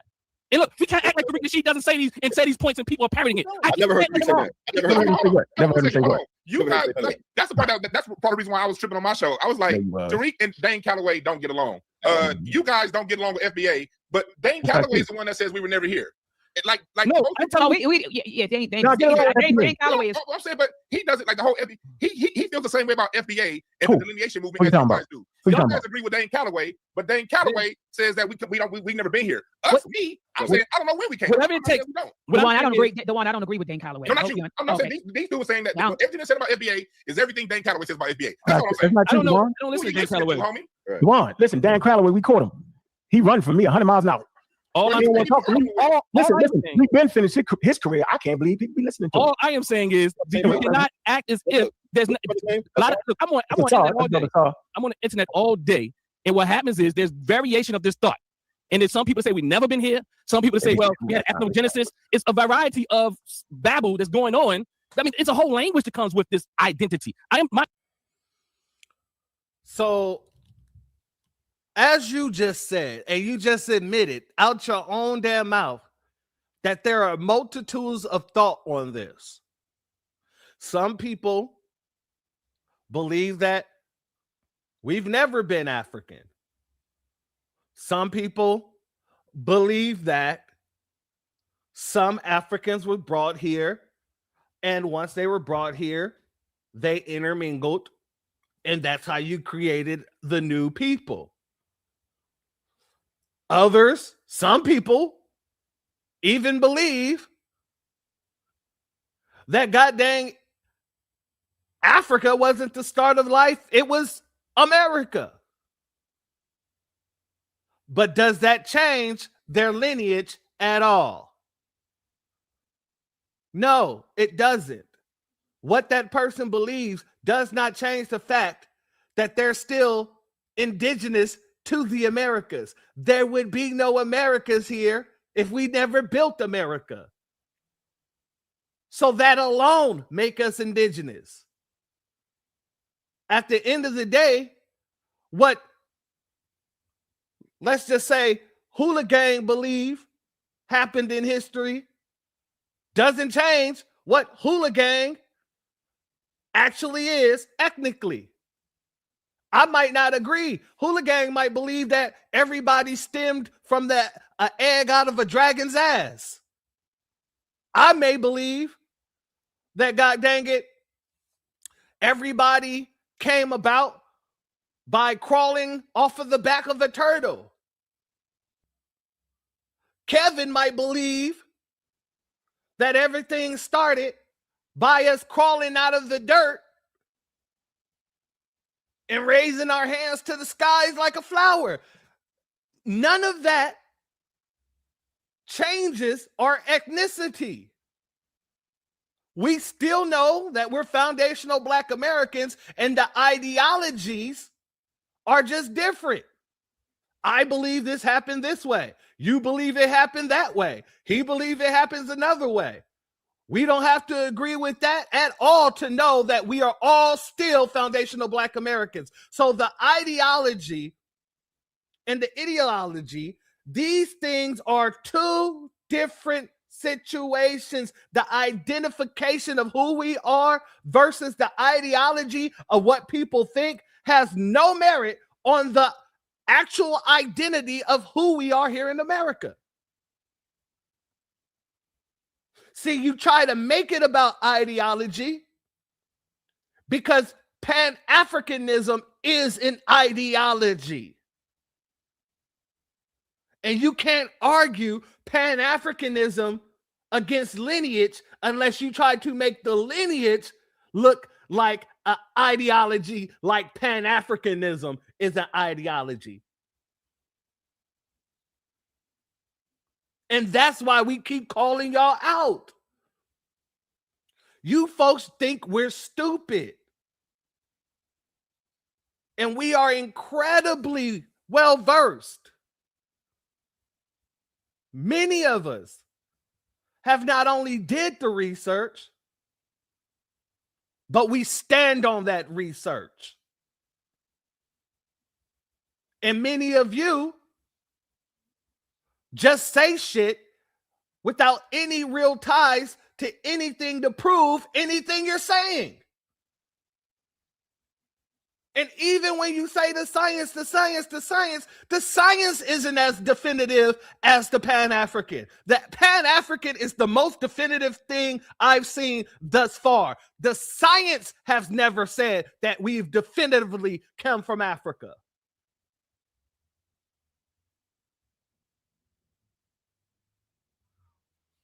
A B1 salute, shalom to our sister Brooke in the building. Much love to you, my sister. Thank you for being here. Make sure to drop that link in the chat for everybody to go ahead and make sure y'all sending off those delineation letters. Send off those delineation letters. Send off those delineation letters, family. Make sure. Shout out to Trey Parks in the building as well. Much love to you. Thank you for being here. Let's get back into this. The argument is this is an identity with an ideology. It's not this pure lineage. And if you act like it isn't, then this is my question. This is what I'm questioning. You cannot say it doesn't have a ideology. It does. And that's why it would never be all African Americans. I mean, people know what African American means when they say African American anyhow. Not true. Well, I do think there's some nuance there. But for the most part, for the most part, when people say African American, they're talking about you, Brother Dr. Mayat, and my dear brother. Do you see how they're trying to make it seem as if we're just doing this for nothing, for shits and giggles? When people talk about African American, they know who they're talking about. They know who the African American is. But yet Elon Musk can come over here and be called an African American. Somebody come over here from Ghana, from Mali, from Nigeria, from South Africa, from Angola. They can come over here and be called African Americans. And that's the problem. So now you're trying to make it seem like the problem that this is the whole reason why we started delineation. This is the reason why we started delineating. People identifying as us, thinking that they can speak to our issues or speak against our issues.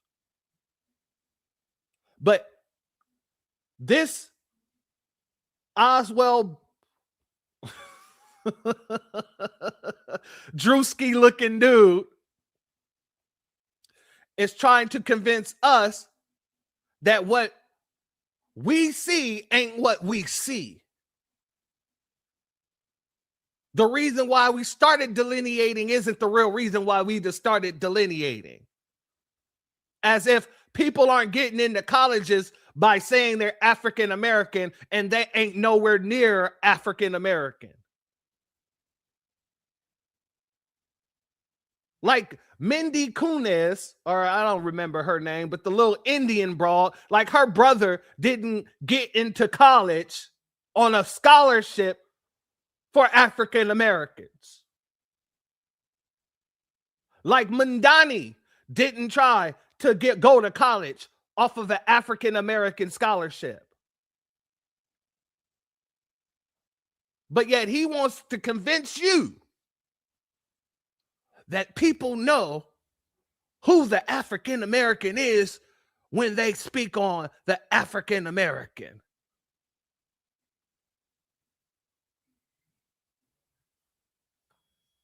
If that's true, then how is it the case, and this is a fact, how is it the case that the guy that just became elected the mayor of New York City, Dami, or whatever his name is, how did he get into school, registered some type, whatever scholarship he had as an African American? He got in on the African American scholarship. How do you do that? I didn't say that. I said most people when they think about. I can explain it. But when most people think about. Listen, the reason why. No, that's a different argument. That's a different argument. What I am saying is. It kills what you just said. You just said it's already understood what an African American is. No. I said, hold up, clarify. Hold on, let me talk. I said most people. Let's qualify this. I said when most people hear the term African American, they think of you. Okay, and that's how the finesse works, though. Because a lot of times when all this time when we heard the term African American, we thought they was talking about us. We didn't think they was talking about Mandami. Now let's debate that point though. Elon Musk. Right. Well, let's debate that point first. Hold on, let me explain. So this is how we came to the delineation. This is how we came to getting real specific about who we're talking about. This is why the term Are you debating my argument?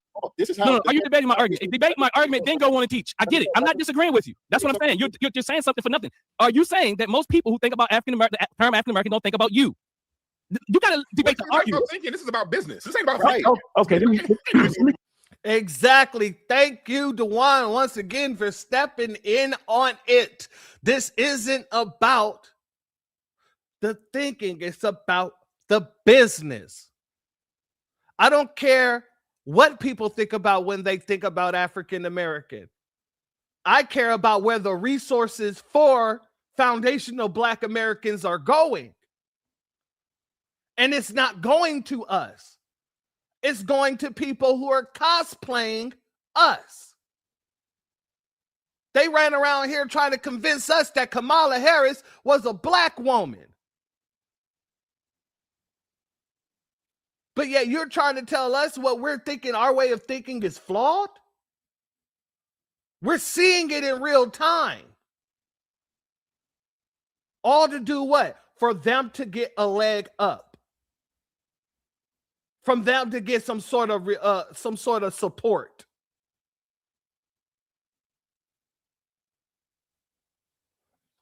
Exactly, family. These clowns don't listen at all. And that's why I said at the end of the day, I feel like this was just an utter waste of time. But I also feel like this Aunt guy, he wanted to make sure that it was going to be an utter waste of time because he is a time-wasting, deceptive type of person.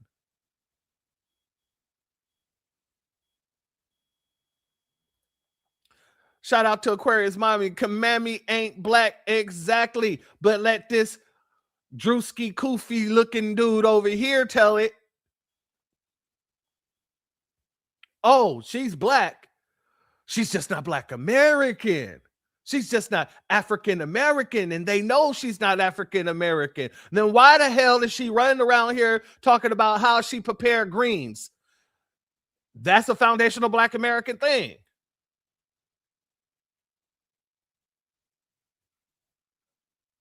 And why is she running around here talking about how she listened to hip hop? She grew up off of Tupac. Because she's trying to conflate and try to make people think that she's a Black American. And that's what people do who claim African American, who come over here from where the hell else, wherever else. And then the first thing they want to do is jump into our politics.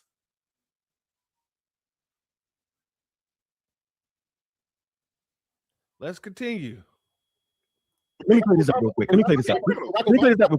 The man from New York City got to cosplay as us under the term African American. Hold on for a minute. The man, our lineage. They moved in at FBA. Hold on for a minute. The man from New York City, right? Or let's just take a Nigerian, right? Mm-hmm. Basically, they can never ethnically be an African American, and nobody debates that. I'm gonna say it again. Ethnically, they do not have shared experiences, and they did not come by way of the slave trade. This is the. It doesn't matter whether they can ethnically be a foundational Black American, because if they come over here and just claim to be it and put it on the goddamn documents, then they receive what's supposed to be coming to us. They take a seat at a college that's supposed to be going to us. They take funding at a college that's supposed to go to us. They get in the CBC, the Congressional Black Caucus, and then they fight against everything that's supposed to go to us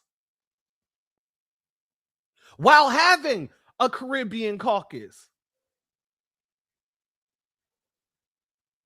while having their own African representatives.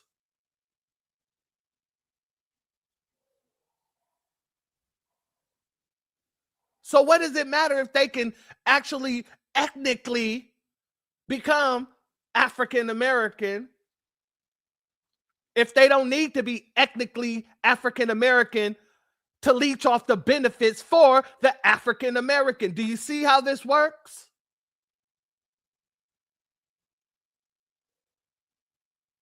It's not about whether they can be. It's all about whether or not they're actually utilizing the messed up system that's actually treating them as if they're an African American.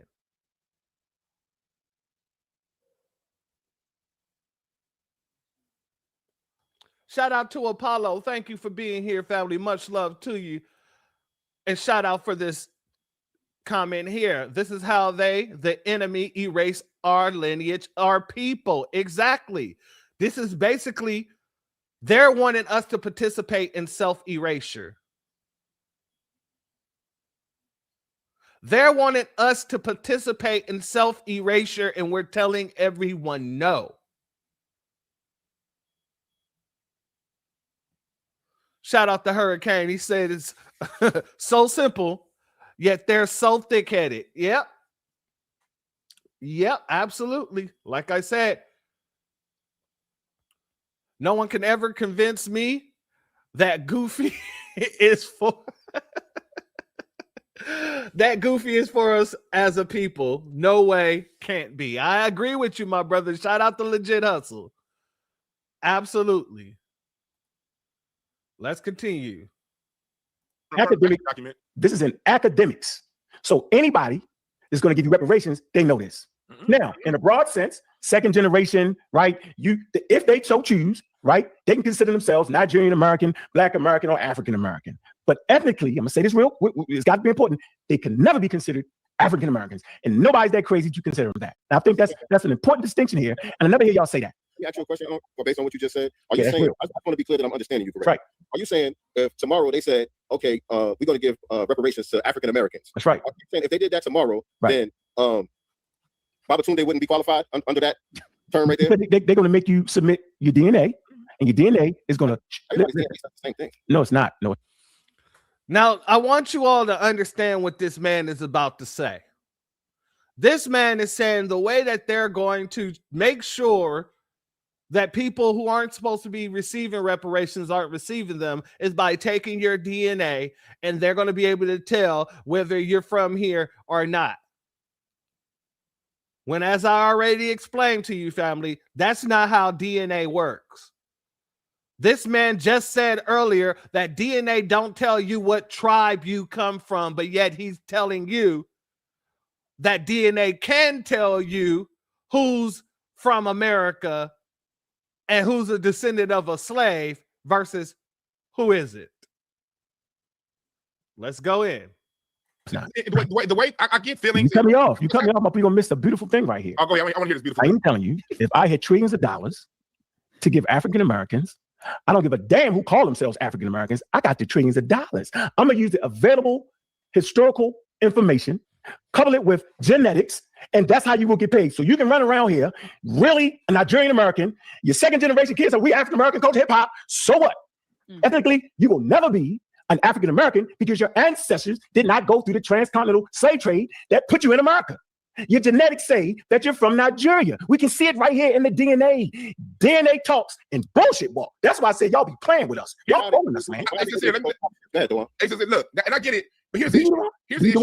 Here's the issue. You know we can actually do that one. Here's the issue. You ain't the one passing the money out. When it comes down to it, the government, right, who will be in charge of this, you have to have it written in plain sight. Black people said that if we have the same conversation in 1967 and we hear the term minority or people of color, as of 1967, we're the only minorities. We're the only people of color. So of course that's coming to us. But we realized 2-3 generations later, minority men, white women were able to get it, midgets were able to get it, handicapped people, anyone is back. So when it comes down to it, all we're saying with delineation is we want it on paper because guess what? I ain't gonna be the one in control of handing out a damn thing. Facts. A damn thing. And I'm grateful to the Most High for that. Shout out to our brother Leonardo Yuda in the building. He says, Officer Sergeant Unk and Daishiki Colombo are all agents who've been getting over for years. Now, I'm going to be honest with you. I will say this. Dr. Ma'at, and I'm giving, maybe this is me giving her too much grace, but Dr. Ma'at in this interview here, I will say that she was pretty balanced. She was pretty fair. I will give her that much. However, I'm not going to stop anybody from telling me what they think of anybody at all. At all. Shout out to you, my good brother. Much love to you. Also, shout out to our family. Renaissance Woman is in the building. Much love to you, my good sister. Thank you for being here. There is no damn American DNA. Exactly. Exactly. If they have no markers for the indigenous people here, how the hell would you expect? Then basically you're going to tell you're going to tell me that I don't qualify, or anybody who's foundational Black American don't qualify, because only markers they have are African markers to compare against. Just saying.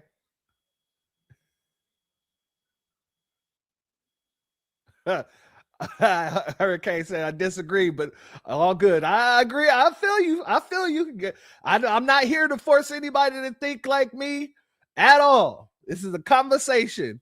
Shout out to our sister Angelic. Okay, church, when she gets on my nerves, I get it. I get it 100-fold.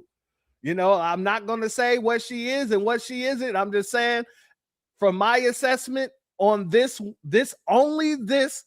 interview, she was pretty fair, pretty balanced. There were some times where I was like, yeah, you know, you shouldn't be saying that, or you know that you're being disingenuous. But as a host, I will say, in my opinion, it was pretty balanced. I think, if anything, she allowed the two buffoons to do most of the nonsense.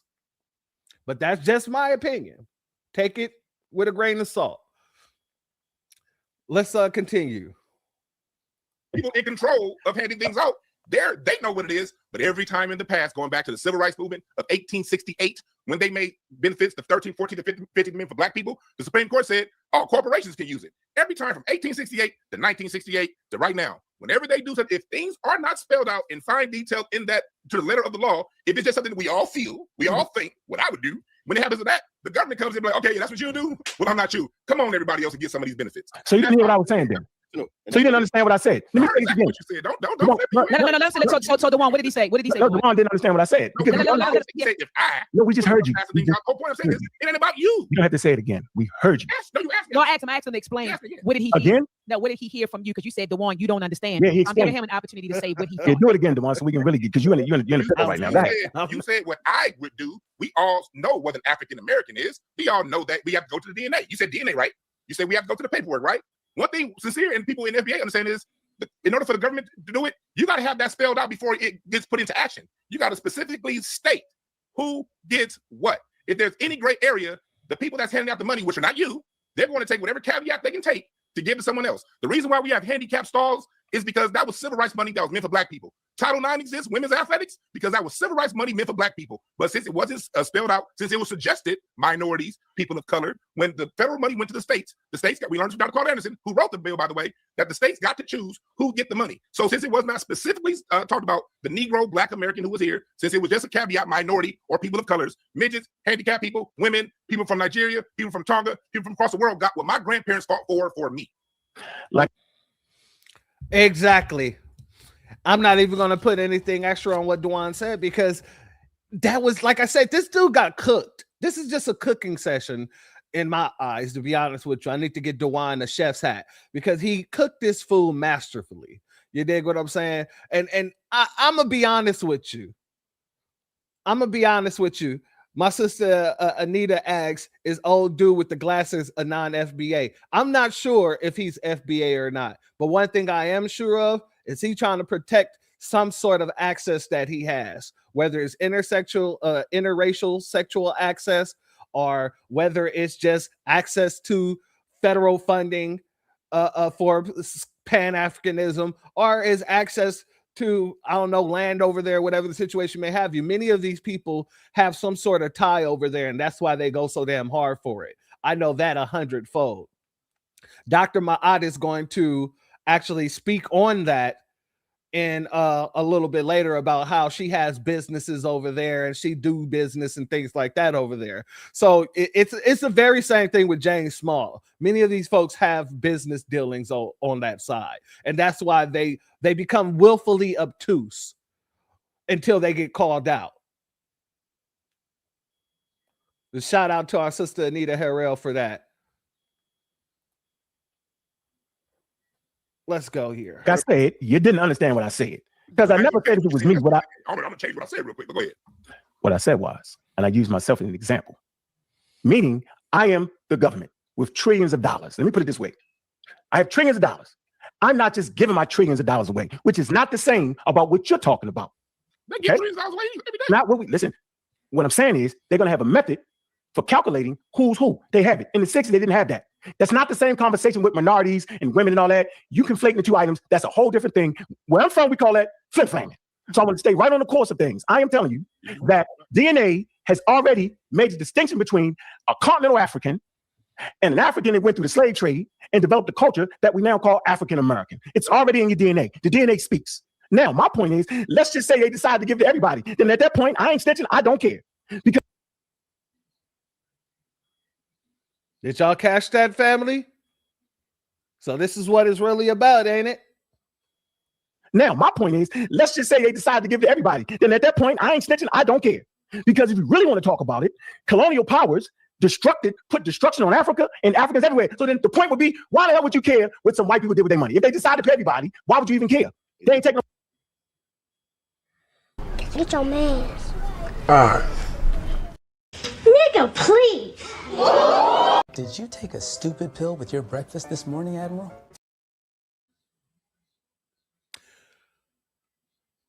If they decide to give everybody money, I'm not snitching. Why would you care? Because it's not their money. Number one, all of that wealth wasn't stolen from Africa. It was stolen from foundational Black Americans. And if you want to talk about the Western colonial powers, you go and talk to those people that actually colonized those countries. So you go talk to France, you go talk to Britain, you go talk to all of them folks, but you damn sure ain't about to get what's owed to our family. That makes absolutely no damn sense. Why should I care? Because that is a debt that's owed to us, not them. Their countries made deals with these goddamn colonizers. And just because they didn't like how the deal turned out, don't mean that they're owed anything. This past year, I showed it here on my channel alone, that the Congo was begging Trump to solve its problems with Rwanda, and they were talking about giving up their resources to do so. Rwanda decided to give up some of those resources to broker a peace deal between them and the Congo as well. So is America at fault for brokering that peace deal and getting some of those resources? No. It is the Africans' fault because they couldn't handle their own damn business, so they came running to the Nabisco. So miss me with all this colonization bull stuff when these folks don't care about being colonized. They love the Nabisco. They love the Nabisco so much. Matter of fact, let's go here. So Piers Morgan and Tucker Carlson were having a conversation about how basically the white population is going extinct in England, right? And Piers Morgan was basically sitting there and being like, you know what? I really got a real big deal with that. You know, I like my Indian restaurants and shit, my tikka masala, you know, I'm fucking with that. And in fact, I would replace a lot of white people with a lot of foreigners coming in. And I'm sitting there thinking to myself, see, this is what Piers Morgan and a lot of niggas don't really understand. Whiteness and the West go hand in hand. Whiteness and exploration go hand in hand. Whiteness and philosophy goes hand in hand. Whiteness and democracy goes fucking hand in hand. What does this mean? If white people are gone, the West is gone. All the things that has made the West great has come from white people. That's just the fucking truth. So if all these niggas are gone and you have the entire third world, Muhammad, Omar, all these niggas come into your country and all the white people are now fucking gone, the third world just becomes the third world again. These niggas are coming to the West because the West is great. The West was created by white people. If the white people are fucking gone, then the West is not going to be great anymore. This is where you're just going to get the constant authoritarianism, the tyranny, and all the bullshit that you were trying to escape from because the white people are fucking gone. That's why we actually needed the Wiggers. If the Wiggers are gone, the elections are fucking gone. I'm gonna be sitting here with all you dumb niggas because y'all aren't thinking about space. You guys aren't thinking about inventing anything or having democracy or any of these high levels of fucking thought. I'm gonna be like, hey y'all, we need a fucking election. Y'all gonna be like, nah, fuck that. War. Let's just kill niggas because that's what it's like. So white people getting replaced is actually a horrible thing for the West completely. And you think that this person is ashamed of being colonized? This man is running around here praising the Nabisco. Oh, the West needs white people. And if there's no white people, there's going to be nothing but war and famine and all this other nonsense.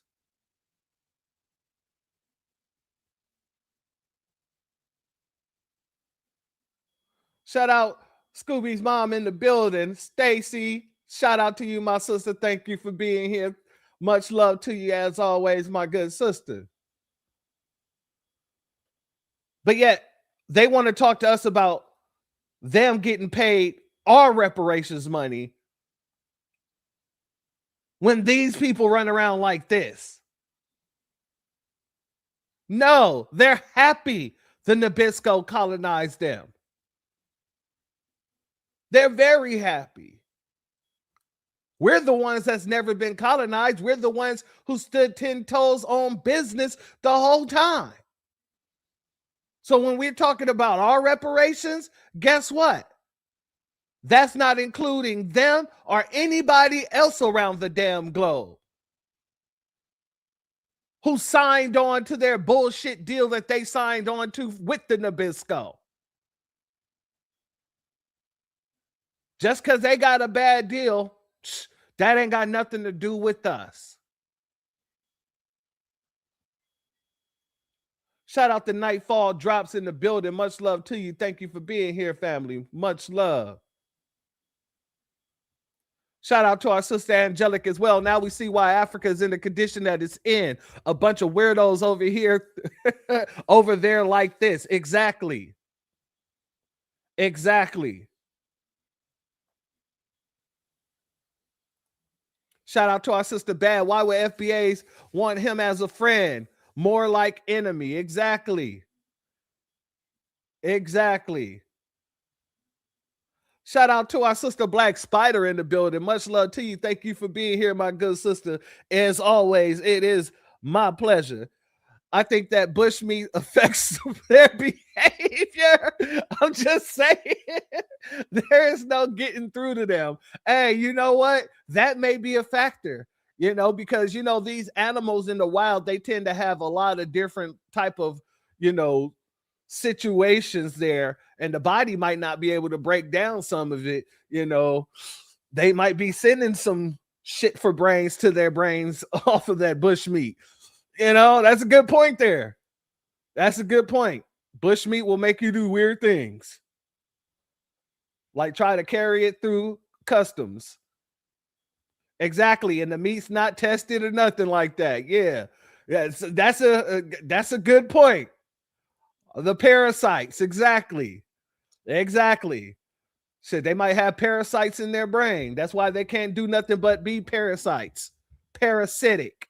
Shout out to our good brother DSB in the building. Shalom and shalom and salute to you, my dark-skinned brother. Much love to you. Let's continue. No, that's exactly what they're doing. Taking money off our plate. Just like they've been doing since they got here, eating off our plates. Everybody who comes to America eat off the plates of foundational Black Americans. Everybody. What is this dude talking about? My bad. I forgot to flip it over. Let's get back over here. Put destruction on Africa and Africans everywhere. So then the point would be, why the hell would you care what some white people did with their money? If they decide to pay everybody, why would you even care? They ain't taking no money off your plate. There's these two parts I don't understand. So listen, man, they broke law. They broke law, bro. Look at Dwight. Yeah, they did. What the hell are you talking about? Because nothing this man is saying makes any damn sense. You're just trying to convince us to sit back and let money be just given and spent A, B, and C, but, exclude us. Oh, the white man destroyed the African, this, that, and the third. No, the African destroyed themselves by taking those bullshit deals. Signing them bullshit treaties.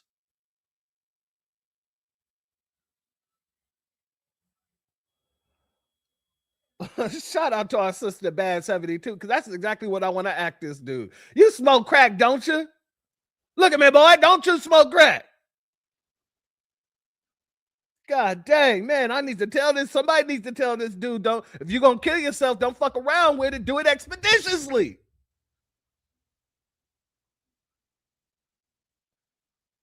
God, where's Dr. Professor Clark when you need him? Mr. Clark, where are you at? No, I don't want to jump. Yes, you do.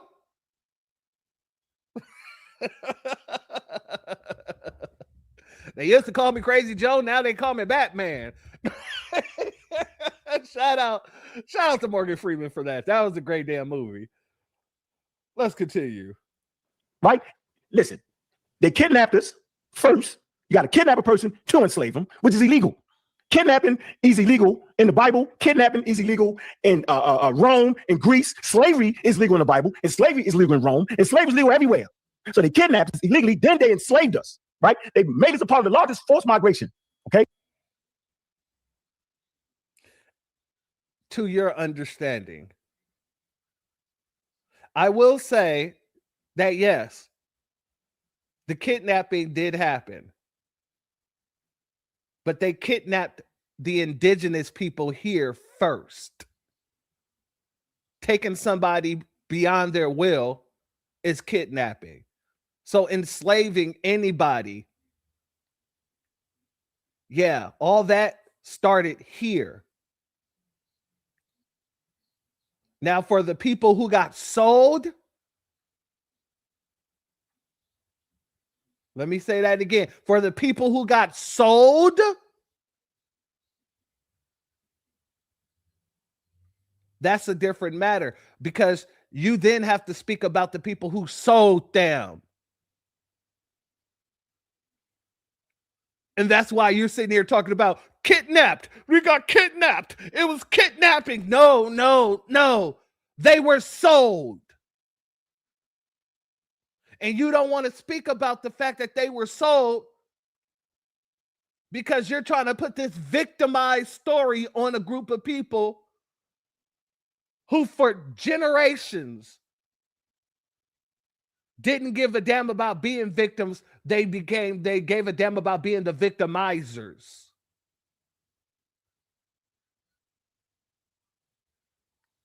But let's let them continue.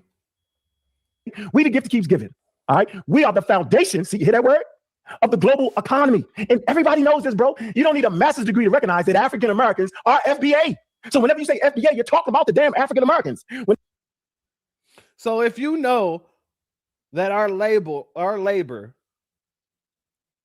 is the foundation of the global economy, why the hell wouldn't we get our reparations that's due to us for being the foundation of the global economy? You didn't say Africans are the foundation of the global economy, right? Because they're not.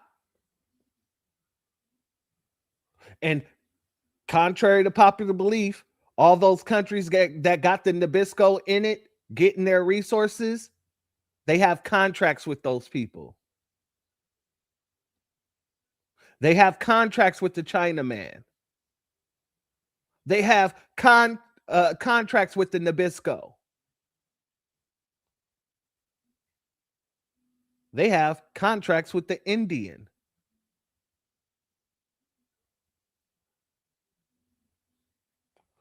Just got to be said. Then you talk about ethnogenesis, you're talking about African Americans, bro. Like, y'all got to be trolling me. So I don't care if other Africans that wasn't in America get some bread from some robbers. Who cares about that, bro? Now, if you think you're gonna get less money, okay, then please look at our DNA. So y'all really have no argument here. Everything that you think you need, we already got it, bro. You act like you're dealing with people who don't use science. They do, bro. They're not gonna just sit around and give away $1 trillion. You try to play the whole quote unquote civil rights era and nah, bro. They're not giving nobody nothing, bro. They're gonna make sure that you are part of the ethnic group that was enslaved and brought to America that mixed with Europeans and some daggone Native Americans, which are not black. I ain't gonna let y'all run tonight. Stay right there, bro. What you're saying is you're literally going against what they actually do. Like, name the time that they ever, they just gave out $1 trillion in PPP loans and didn't verify who they gave it to. Shout out to Dewan. Like I said, this is just, Dewan just put him in a frying pan. He waited all that time, laughing, snickering, and all of that on the other side, right? Just waited until he stopped. Waiting until Ankh finished. And then explain, you're talking about all the things that these folks have already done. You're speaking in the way that's opposite to what these people actually do. We've already seen this happen over and over. And bringing up the COVID situation, that was a great example. What about the PPPs? They didn't verify the PPPs or none of that. You seeing all these Africans getting deported for the PPP scams and all that other stuff? Come on.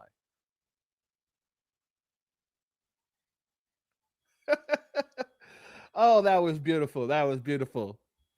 Shout out to Legit Hustle. He says, so Ukraine earned their billions, huh? Israel get their billions because they earned it, huh? They don't just give away money, huh? Shout out to you, family. Much love. Much love.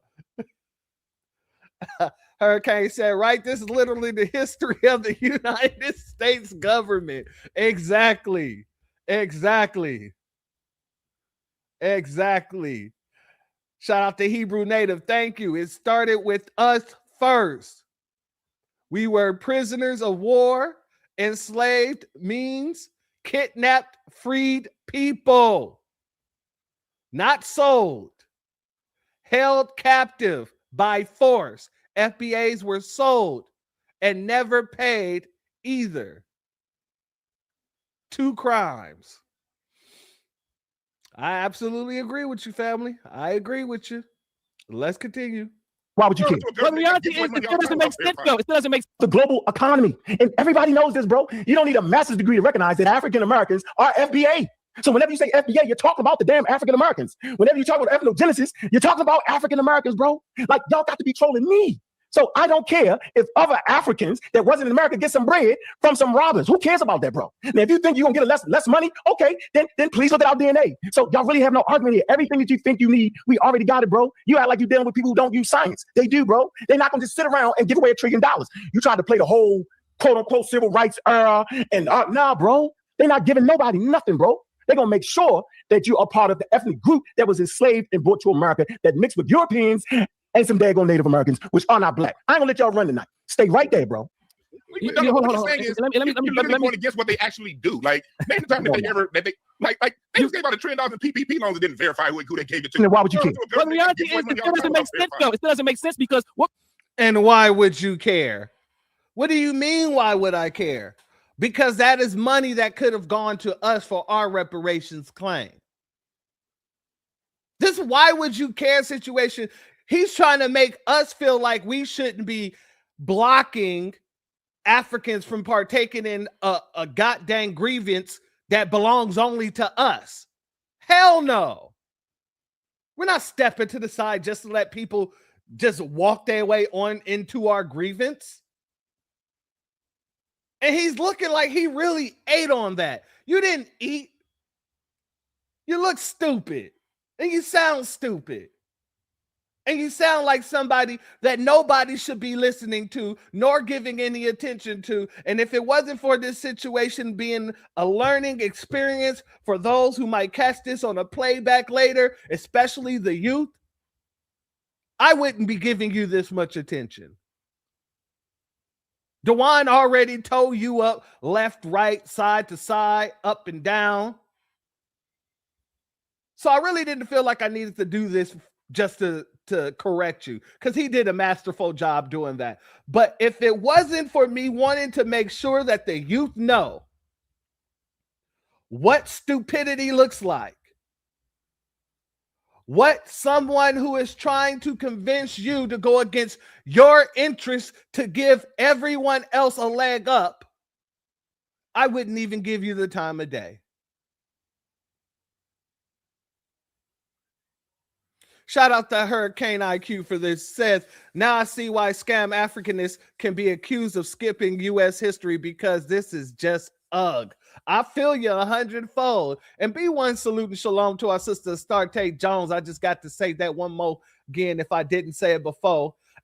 Also, shalom and salute to Rael in the building. Much love to you. Thank you for being here, family. Let's continue. Makes you believe just because we name ourselves FBA, they're going to then verify it in. Right. Crazy. What you're saying, like, if they don't verify it, doesn't matter what name African from the continent comes say I'm FBA. They're not going to verify it. I'm sorry. In legal paperwork, names matter. Y'all can talk all the hotel battle you want. Hold on, names do matter, but names do matter. But utilizing what you're saying, what I'm saying is people can then say they are something else if there's not going to be a verification. And you're right. And here's the natives had to verify. They had to prove. So, but they got $5. They had $5. It became $5 Indians. They didn't have to prove. They did not have to prove. No, that's one little incident. You conflate that whole situation. Decades of incidents. That happened over a period of decades. Okay, you know what I mean. Well, look, check it out. There still had to be verification. So look, check this out. Verification, a name change is not going to change it, bro. I thought this was going to be something. Oh my God. I thought it was going to be something else too, because my argument. Shout out to sincere love to God for making it very clear that this was not what this whole panel was supposed to be about. That's what they made it about. That's what this dude and Drewski Koofy decided to take the conversation. It was not about, or it wasn't supposed to be about FBA lineage. It wasn't supposed to be really about any of this. They took it there because, like I said, in my humble opinion, this guy, he's an op. That's his job, to be a disruptor. So no matter what points Dewan make, no matter what points Sincere makes, you got the disruptor coming in with some nonsensical fallacy. Drewski Tunde, thank you, my sister Tampa. They come with these fallacies and straw man arguments. So I'm glad that our brother Sincere said this is not what this was supposed to be. Change it, bro. I thought this was going to be something. Oh my God. I thought it was going to be something else too, because my argument is not none of this. My argument is that FBA is a identity with ideology, with all types of talking points. But brother, all of the talking points that you say you're against, that you attribute to Tariq Nasheed, and I'm not here to defend Tariq, but all of the talking points that you attribute to him, those are Dane Calloway's talking points. No. Tariq Nasheed is the tetherer. He's the one who talks about ethnogenesis. He's the one who talks. He's the tetherer. He's the tetherer. What does that mean? Is that like the tether whisperer? I don't know. What is it? He said he's the tetherer. Is he tethering onto a tether? I'm confused. What is the tetherer? Let's let him continue. Jesus Christ, these fools. He's the one who talks about what is a tether? Let's do the hairline test. He's the one who said. What is a tether? What is a tether? Bro, do you understand those jokes are political? What is a tether? Do you understand those jokes are political? What is a tether? Oh, I know what it is. What is it? From what I've looked at and heard from your ideas, one who is not from this country, who is benefiting from the what? You say no? Go ahead. What is it? Who is benefiting off of what Dewan is saying African would do or Caribbean would do and get out benefits and things of that nature. One who will cosplay as an African American or FBA. It's almost like you're trying to delegate and save white people money or something. I mean, am I tripping here? Yo, it's like y'all trying to save white people money. Dewan was saying no, then he said yes. So notice how this dude keeps on trying to make it seem like it's not our money. No, it is not white people's money. That wealth was stolen directly from us. So it isn't white people's money. And that's why no one else should get it, because it was stolen directly from us. In the very same way, land was stolen directly from us. In the very same way that our businesses have been sabotaged, bombed, and destroyed, that didn't happen to nobody else. It's our money. It is not the white man's money. So the fact that he keep on throwing that out there as if we're supposed to feel like we're stopping something, Negro, shut your ass up and sit down.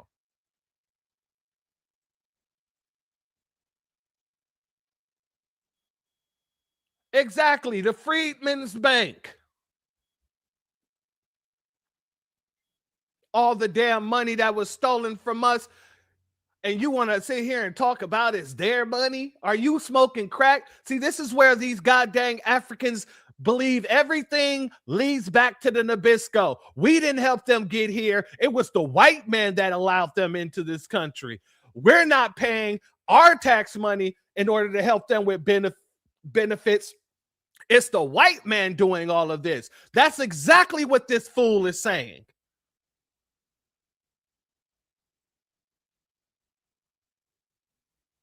Shout out Cold Coffee. Thank you for being here. Much love to you, as always. Exactly, my sister. He sounds like a crying tether, an anchor baby, something like that. I don't know what, but he definitely 100% sounds like those tether sound.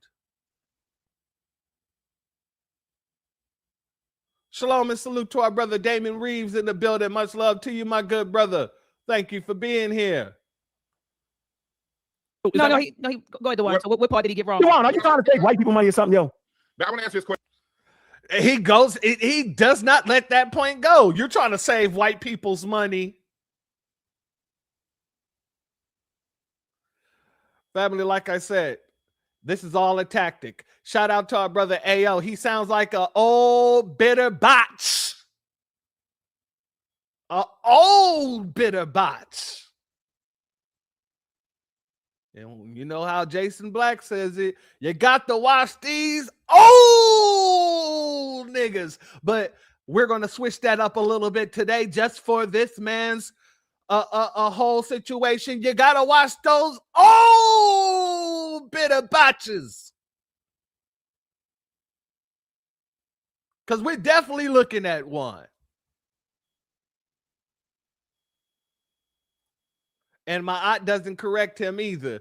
And like I said, in this capacity as the host and the mediator, I believe that she was just allowing these two to be as belligerent as they wanted to be. And she just kept quiet because, like she said, she's just there to host. But like I said, you can tell when the disingenuousness is there. Because I said the same thing. She didn't say anything about it. But then I thought back to like what Dewan was saying. You know, she is there to host. So as they're getting into it, she's letting them do that. Shout out to our sister Bash. She said his hormones are out of whack. He's been he's been taking the gay frog juice. Okay, I get it. All right. Shout out to our good brother B1 Business in the building. Much love to you, my good brother. Let's continue. Question. Let him answer. I mean, is it me? I'm sitting here listening. They fighting over white people money. Hey, brother, the main character syndrome got to stop. It's not about you. We're trying to have a discussion. It's about me. It's about what I'm saying. Y'all sit up here trying to save white people money. I want to answer that. Yeah, answer that question. Why you save white people money? Make sure you save them some money. I want to answer that brother's question. Strong arguments don't work with me. But I want to answer that brother's question. And no, you're right. I did say no at first, but no, when he ended it, he was 100% right when he said a tether is somebody that's trying to tether on and cosplay Black Americans to get Black American benefits. The issue is, I wouldn't even mind them doing that if they brought the money back into the community, but they send it back overseas. We see what's going on with Essence Magazine. They hire other Africans, not Black Americans, but they use our struggle, our plight, our complaint, and then they get into colleges off of this, like Candace Owens did. They get into colleges off of this. They get jobs off of this for the states where affirmative action still exists. So this is a policy issue. Like I ain't got no issue with, like personally, with Africans or Caribbeans, anybody else. But policy wise, they not all immigrants. All immigrants are not tethers. Right. The people who act in this way, act black, to go ahead and take from black, and then go ahead and say I'm not black when something good happens. That's a tether. People who just from another country who are down, who just about their business to make, I ain't got no problem with them. You know, the important part that was left out. The important part that was left out is that they have anti-Black American sentiments. They're very anti-Black American while assuming our identity in order to obtain whatever benefits that may be available. And the problem with you talking about we trying to save white people some money. No, we can't allow our justice claim to get diluted. If you allow Black immigrants to get in, that opens the door for all immigrants to get in. Why not? Just give it to everybody. And then the whole justice claim gets diluted, and then we never get repaired. The purpose of reparations is to be made whole. We never get made whole if we are not specific. We're the ones that had the specific harm. So we're the ones that need the exclusive specific repair. That's the thing. I think y'all still just y'all. Hold on, Asar. So they playing with us right now, yo. We just told them, family. These two brothers, sincere love to God, our good brother Dewan B. They were able to break it down very simple, very plain. Very simple, very plain. Even a 5-year-old would be able to understand the way that they broke it down. Masterful. And the very next thing this dude does is say they must be trolling. How is everyone else able to understand what the good brothers was talking about? But you're supposed to be a professor. You're supposed to be a academic. You're supposed to be an intellect, and you still can't grasp the bottom, the very bottom of the salt tank. And let me explain that. Right? You have freshwater fish, and you have fish that can't survive in freshwater, so it needs salt water. So when you look at the fish that swims in salt water, many of the times if you have a fish tank, you can see the salt in many areas of the fish tank, right? It starts corroding and things like that once it needs to be cleaned and things like that, right? So you know that that's salt, and you know that's dirt. You know that that's grime. A kid can walk into a house and see that that fish tank is dirty. And these two idiots want to still put more fishes into that dirty fish tank. They want to take freshwater fishes and toss it into the saltwater tank. It makes no sense. In the very same way that these arguments make no sense. You're saying they're trolling, and they just broke down the simplicity of what a tether is. Dewan made it very clear. Not all immigrants are tethers. Tether is an action word. But these folks, oh, no. They want to make sure that even though it was explained, we're going to walk right past that. And I'm going to say something trollish like these guys got to be trolling us.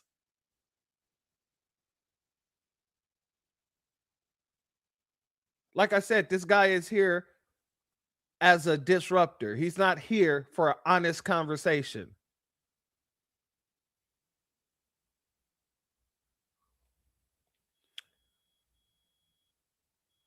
Shout out Jedi Skywalker. Thank you for being here, family. Much love to you. As well as Willie McKinley, in case I did not give you your salute, family. Thank you for being here as well. Let's continue. That there are scientific studies that can clearly show the difference between what they call a tether and an African American. Did I not say that? You playing with us, brother? Did I not say that? Knock me out. Knock me out. Yeah, you did. That's what you said. So then why is everybody ignoring the elephant in the damn room? Just lied.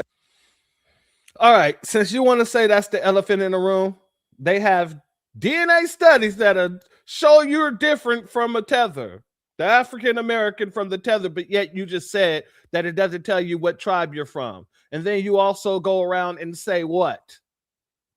That they can tell the difference. How can they tell the difference if they can't tell what tribes you're from? Exactly. Shout out to our brother Breeze Omega in the building as well. Talking in circles. That's exactly what's happening. Shout out to Cultural Superpower in the building. Much love to you. Thank you for being here. And also thank you for your super sticker. Your donation is blessed tenfold. And I appreciate your contribution as always, family. As always. Shout out to Leonardo Yuta. They're disinformation agents. Truth isn't their thing. Exactly. Truth is not their thing whatsoever, my good brother. You ain't lying on that. Let's go over here because he said that there's those programs, right? Hold on, let's get a little bit deeper before I pull this information. Elephant in the room, man. It's not a lie. Why is everybody ignoring the elephant in the damn room? Just lied. Elephant in the room, man. It's not a lie. All you do is have truth. What he did was he used the term tether as if it applies to all non-FBI. I want to have fun. Let me say this. These are the wrong two. These two brothers, I'll be honest with you, these two brothers are not the most of the FBA people you see out here. They are not. They are not. No, they scamming. No, he is them. He is them. Sensei, I think you probably kind of Pan-Africanist too. Are you not? Pan-Africanist? No, I'm not. Okay. Do you love black people around the world? Yes, I do. Do you think we should come together? I think it's a good idea. I don't think it's practical. But I mean, do you think we should come together ideally? Ideally, yes. Ideologically, just like FBA is ideal. Ideally, I agree with you about FBA. Ideally. See how he just did that disrespectful manner? Or ideally, FBA is an idea. FBA is not an idea. FBA is a straight commemorative term for a group of people who have a lineage here in this country before the founding of America. People who don't have an immigrant background, or at least one parent who doesn't have an immigrant background. That's not an idea. That's just what it is.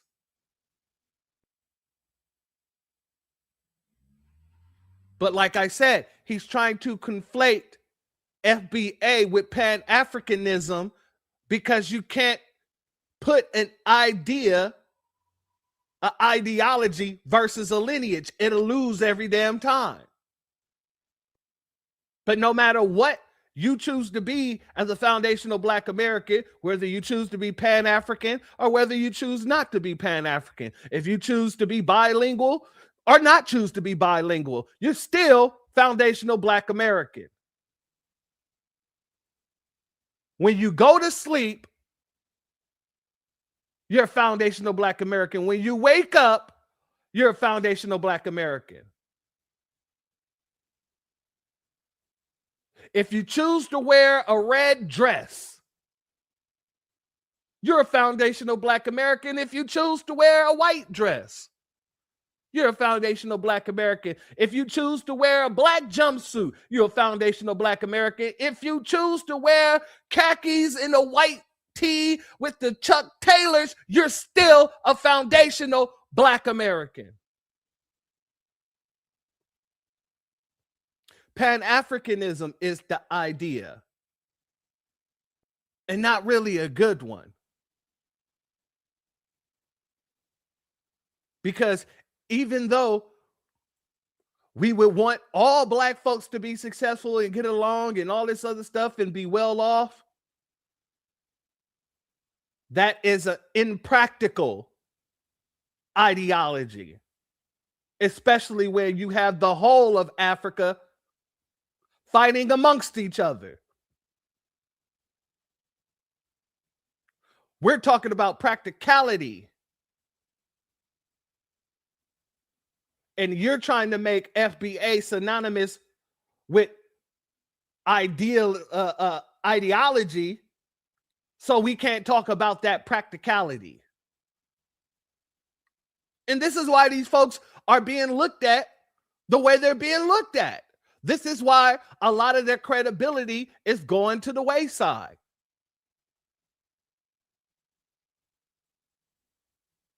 But let's continue. I agree with you about FBA. I know. You just gotta seem to have a problem, but you gotta bug your ass. I have a problem with what you don't. I think people don't see. See, as one who studied the mind and psychology and cults and all this type of thing, there are. What do you want to say to you, brother? What I want to say to you, sorry. What I want to say to you, brother. I wasn't finished. Okay, I'm sorry. You're right. What I was saying was there are thoughts that are in people's minds that cause there's divisiveness here that is unnecessary. Although you might say it's not everybody, it is metastasized. What's the word? What's the word? Y'all metastasizing. Yeah, it is. And if you can you even acknowledge that?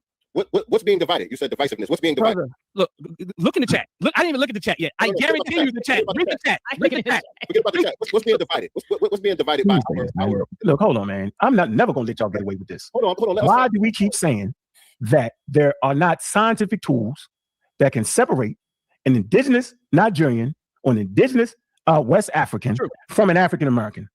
You played the joke. You start talking about the 60s when the human genome wasn't even mapped out yet. All that was flim flam because it took us away from what I'm saying. What I'm saying here is you acting like that somebody's going to spend $1 trillion won't use tools that will separate and will save them some damn money. That is craziness, bro. I am telling you that there are tools right now. Have you taken a DNA test? Watch this. Have you taken a DNA test yet? Go on. Yes. Okay. Put it up. I don't believe you. I don't trust you. Right. Definitely don't trust you. Brother Dewan, what did your DNA test? How about you, sister? Have you taken a DNA test? Let him answer. Hold on. I'm running. No. I don't want to hit Dewan because he clowns. Because now he done took a DNA test, so now he's trolling, so he know what it is, but he playing. Now, sincere, have you taken a DNA test? Brother Dewan, what did you say? Brother Dewan, what did you say? Watch this. Hold on. Wait, man, wait. Dewan. Not you on the road, so do not let him off the road. You gonna flip plan? What did it say? What did it say, Dewan? Watch, he gonna flip plan. Watch. What's that? What did your DNA test say? Yes, when you took it. I have people from Nigeria, from Morocco, from Native America, and from Europe. Oh, so you had a combination. I got a question about you that. did 23. Hold on, Sensei.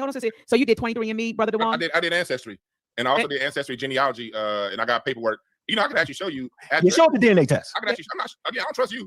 All right, let's get into this DNA conversation, family. And before I do, let me give a B1 salute to our family, Cotton Club Radio in the building. Much love to you, family. Thank you for being here. Family, let's get over here to some of this DNA stuff here.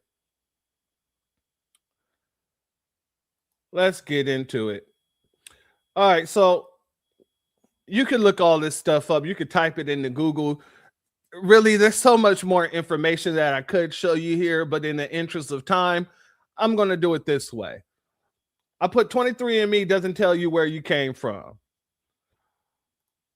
This is the AI answer straight off the back. You're right. 23andMe doesn't tell you exactly where every ancestor lived. It estimates ethnic percentages by comparing your DNA to references populations, identifying broad regions, not specific family lines, and results depend heavily on the database size, with small percentages sometimes being nosed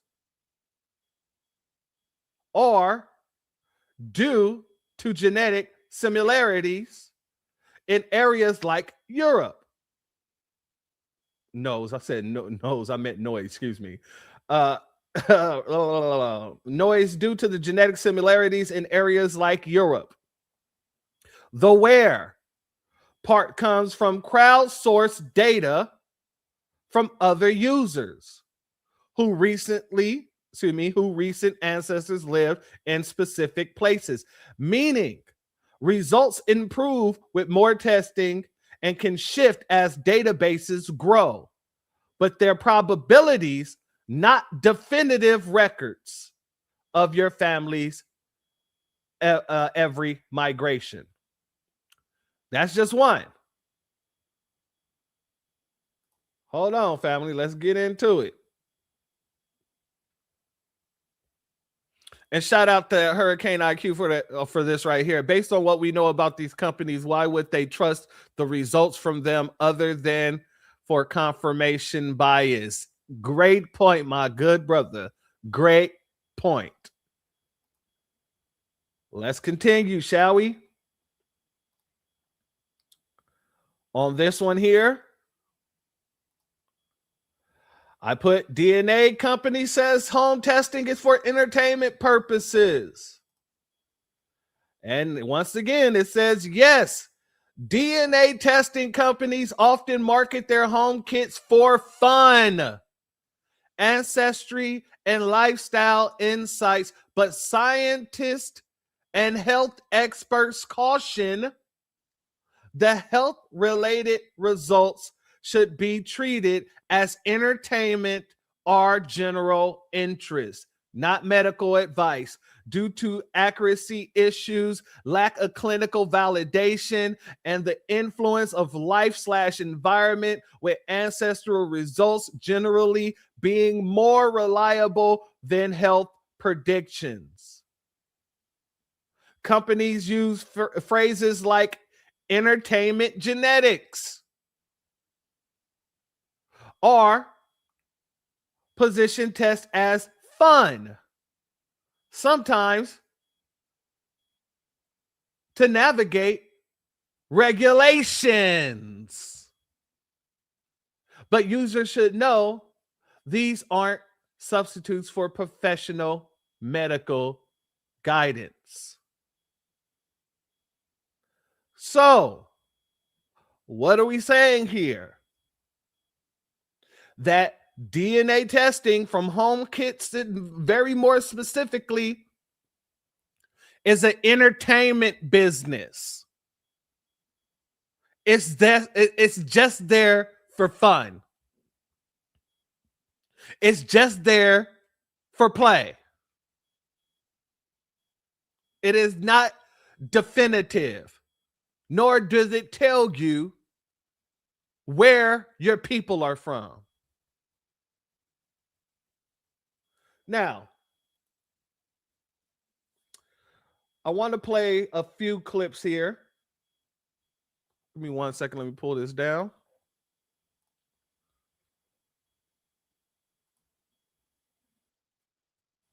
All right, so this is coming from 23andMe. This is from 23andMe's YouTube page and their Reddit.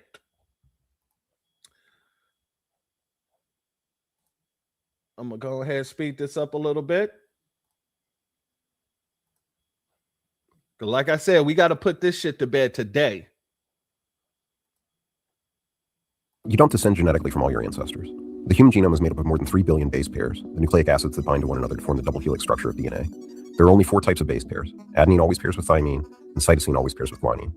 Now, you might imagine that 3 billion base pairs is a very large number, and you'd be right. But remember that the number of your ancestors doubles every generation. We only need to go back 32 generations to roughly 1200 AD before each of us has over 4 billion 30th great-grandparents. If we were to descend equally from all of our ancestors, we would reach a hard limit around this time. With more ancestors than units of DNA, we simply could not descend from everyone. Having said this, one might imagine that it's irrelevant how many theoretical ancestors a person had 32 generations ago. Due to cousin marriage, many of the same people appear in different places in our family tree, so we would have far fewer actual ancestors than base pairs of DNA. In fact, it would not be possible to have 4 billion ancestors living in 1200 AD. We now estimate that only 450 million people lived on the planet at that time. Even if a person living today managed to be descended from all of them, this is a far smaller number than the limit of 3 billion base pairs. We could say the same thing about earlier human populations.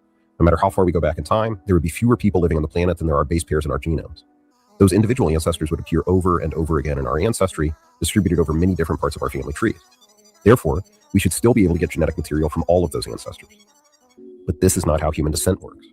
We do not descend equally from all of our ancestors, as David Reich explains in his book, Who We Are and How We Got Here. Each of us gets 23 chromosomes from our fathers and 23 from our mothers, arranged in pairs. 2 chromosomes determine sex. Men receive an X chromosome from their mothers, but a Y chromosome from their fathers. Because of this, we can trace a man's direct paternal ancestor, his father's father's father, going back millennia, by looking at his Y chromosome. It's impossible to use this method to trace a woman's direct maternal ancestor, her mother's mother's mother, going back millennia, because women receive X chromosomes from both parents. However, we only receive mitochondrial DNA from our mothers. We can therefore trace anyone's direct maternal ancestor by looking at mitochondrial DNA. As a result, each of us is born with 47 distinct pieces of DNA, 23 chromosomes from each parent, and 1 complete set of mitochondrial DNA from our mothers. But we do not transmit those chromosomes fully intact to the next generation. Instead, during meiosis, the pairs of chromosomes are interspliced. When a man forms a sperm, he creates a set of 23 chromosomes that has an average of 26 splices. Any chromosome in a typical sperm will therefore have about half of its DNA from the man's father and half from the man's mother. When a woman forms an egg, she creates an average of 45 splices. So the chromosomes in eggs will be split so that roughly 1/3 comes from one of her parents and 2/3 comes from the other parent. Unlike a man's intact Y chromosome, the crossover of genes affects all of a woman's chromosomes, including her X chromosomes, so that the X chromosomes she passes to her children mix the DNA from both of her own parents' X chromosomes. In every generation, these splits take place at different spots in the genome, and there are different numbers of splits that form each time. But on average, every generation adds 71 more splices than the generation before. Knowing this allows genetic researchers to estimate the familial relatedness of 2 people by looking at their genomes. If they share identical sections of DNA, the longer those sections are, the closer in time they are related. This is because there have been fewer random splicing events that have disrupted the shared stretches of DNA. This also creates a fascinating genetic lottery. As generations advance, some ancestors will contribute disproportionately to a descendant's DNA, and some will contribute nothing at all. Why? Each generation, the number of DNA stretches only grows by 71, while the number of ancestors doubles. In other words, the units of genetic descent increase arithmetically, but the units of genealogical descent increase exponentially. So, for example, 3 generations back, you have 8 great-grandparents, whose genetic contribution will be divided into 260 pieces. On average, each will contribute about 5 or 6 chromosomes worth of DNA in 32 large stretches. 9 generations back, say around the year 1800, you have 512 ancestors, whose genetic contribution will be divided into 686 pieces. Although you still have more genetic slots than you have ancestors, some of these ancestors will have passed none of their genes onto you, and some will have multiple stretches of DNA that they gave to you completely intact. So, family, and I played that to make sure everybody heard that. Some people will get DNA from some ancestors, while others has absolutely nothing to do with your genomes. I just wanted to make sure we played that real quick. Shalom and salute to our sister Donna C in the building, as well as C Phillips in the building. Shalom to both of you. Thank you both for being here, family. Now, I want to go here real quick, because that's really the only part I really wanted to touch on there. Let's go here. Genetic testing kits promised us a futuristic look into our DNA, all with the simplicity and convenience of a box delivered right to our front doors. But what happens when the companies behind the promises start to implode? From misleading health guidance to shocking privacy breaches, consumer genetic testing failures are starting to pile up. In this video, we'll dive deep into the dark side of consumer DNA testing, expose the cracks in the science, including my own personal experience, and unpack the fallout from the recent 23andMe debacle. And huge thanks to Ground News for sponsoring this video. Consumer Reports warns while these tests can be helpful, some may find their results troubling. These home testing kits initially gained popularity by promising to give you some information about where your ancestry stemmed from. You probably know how it works, at least at the basic level. You spit into a plastic tube, mail it off, and then a few weeks later, you get a DNA report with information about your background, inherited traits, etc. Early on, like many others, I was curious about my own origins and actually reached out to one of the big companies to partner up and help me investigate. But in the middle of the project, they abruptly shifted their focus from my family tree to the bigger financial pie in the game, health insights. They wanted me as a doctor to promote at-home genetic health testing. This was new to me, so I needed to look more deeply into what was being offered. When I dove in and actually looked at their data, I found that the health insights they were giving were usually incomplete or completely inactionable. For example, how valuable would it be to know that I'm at low risk for developing type 2 diabetes? Should I be eating more unhealthy now? Or another way, how useful is it to know that I'm at high risk for developing Alzheimer's disease? There's really no action I can take given that result, and now I'm forever scarred with that anxiety-provoking news. Then came all the issues for cancer testing. It seemed like that home testing kit was a legit test to rule out genetic cancers. But in reality, they were giving me results without testing all the potential mutations and sequences to make it a truly valuable test to use in lieu of proper genetic counseling. To me, this form of middle ground entertainment desk testing only created more confusion and certainly didn't replace a true meeting with a genetic specialist. So I killed the deal, and I've been very wary about these type of tests ever since. In fact, I've warned numerous patients and loved ones for years about the potential issues. And today, turns out I was right. Almost all Donna C said it first. Scamming. Just straight scamming.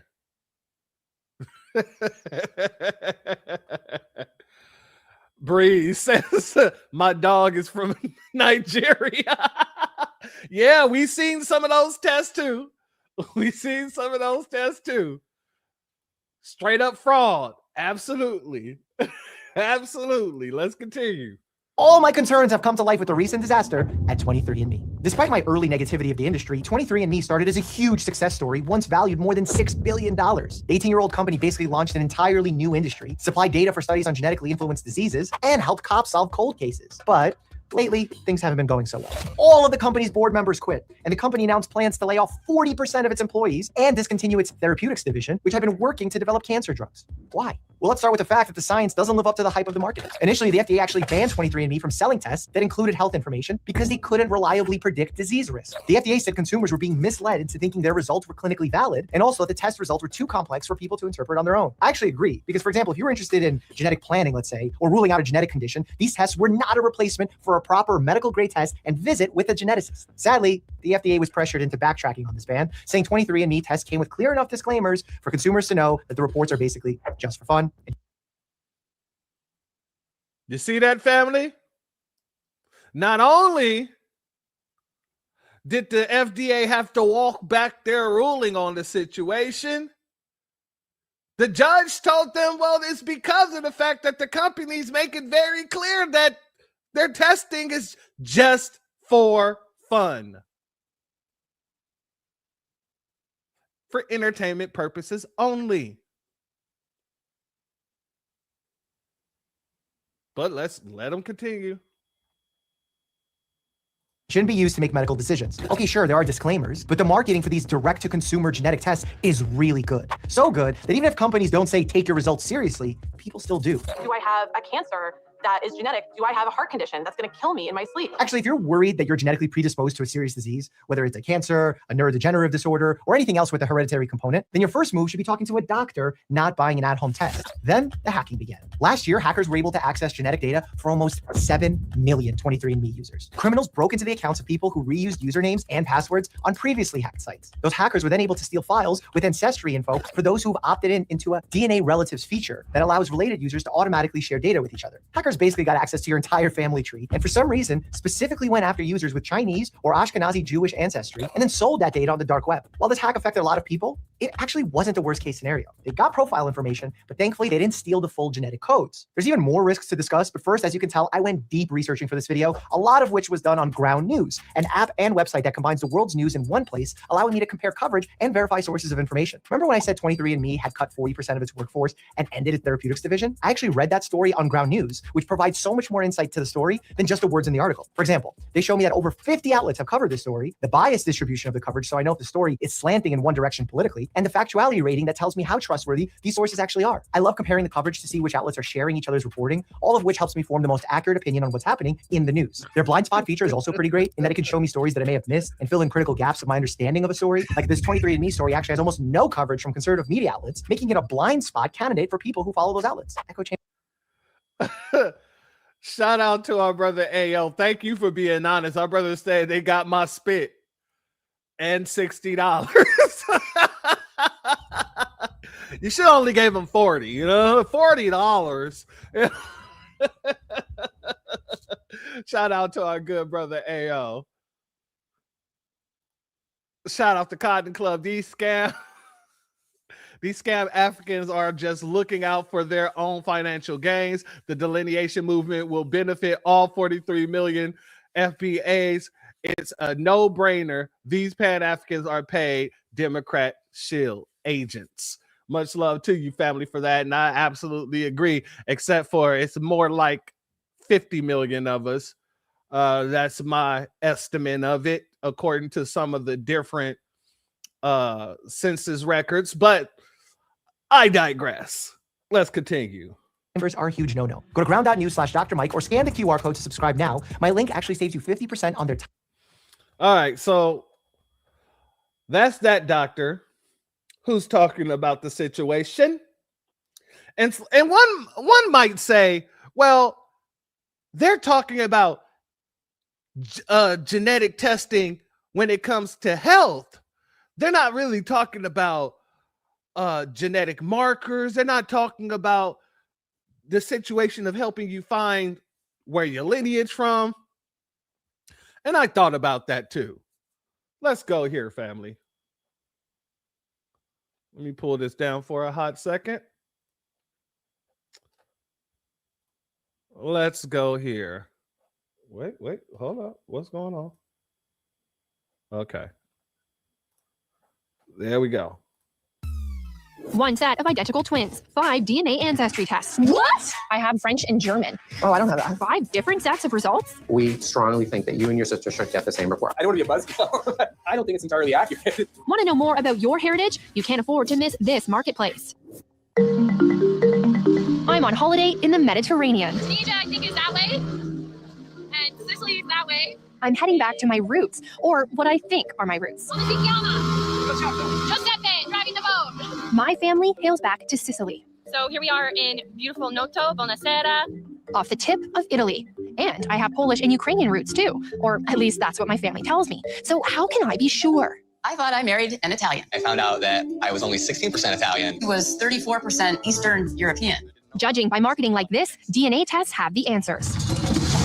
When I found you in my DNA, I learned where my strength comes from. Millions of people are buying kits curious about their ancestry. You can pinpoint specifically? Companies promise their tests will reveal where you come from, who your people are. It's really nice. I have some kind of a connection to my background. But just how accurate are they? We're testing 5 companies to find out. Ancestry DNA, 23andMe, MyHeritage DNA, Family Tree DNA, and Living DNA. Hello. Thank you. Oh, and there's a twist. Oh yeah, you have some drool. There you go. My sister Carly's in on this too. That's her son, Max. And no, you're not seeing double. We're identical twins. Ooh. All right, step 1.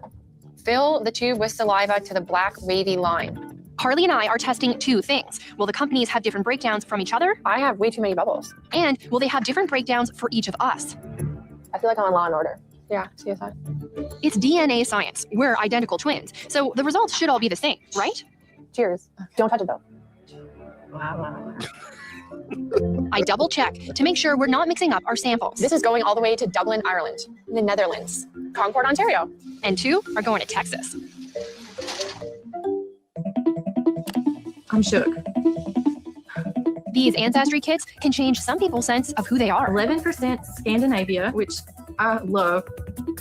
Now this is crazy because, like I said, it's a big percentage. We are 53% Nigerian. Woo! My mom is full Chinese and my dad is half Chinese, half we thought was Spanish, but is British. 5% of me is Ashkenazi Jewish. I don't even know what Ashkenazi means. It's D-Day, or rather DNA Day, for the Agro Sisters. All right, so let's get after it. First up, Ancestry DNA, the biggest in the biz. Okay, ready? 1, 2, 3. What? 39% Eastern Europe and Russia. No way. What is yours? Did you get the exact same? Wow, didn't expect that much Eastern Europe. And it gets very specific with Italy. We did get Greece and Balkans. Greece and Balkans. Oh, cool. Okay. Family Tree DNA throws us a few surprises. Wow, I'm 13% Middle Eastern. And then there's Iberia. Look, this is neat though. That's Spain. That's Portugal. Yeah, I never would have guessed. And get this, according to MyHeritage, we may not even be Italian. Holy. So 60.7% Okay, Balkan, click on 19% Greek. Oh my gosh. Part 3.4% Italian. I know, but it's actually saying you are 3.4% Italian. So are we a little bit or a lot Italian? Mostly East European or mostly Balkan? What's up with these results? I'm hoping Simone Gravel can explain. Hi. Hello, Dr. Gravel. Charles. Nice Thank you. He is a population geneticist at McGill University in Montreal. Last time you saw your DNA, I'm guessing it was in a little tube like this. I spit in quite a few of those, That's yes. right.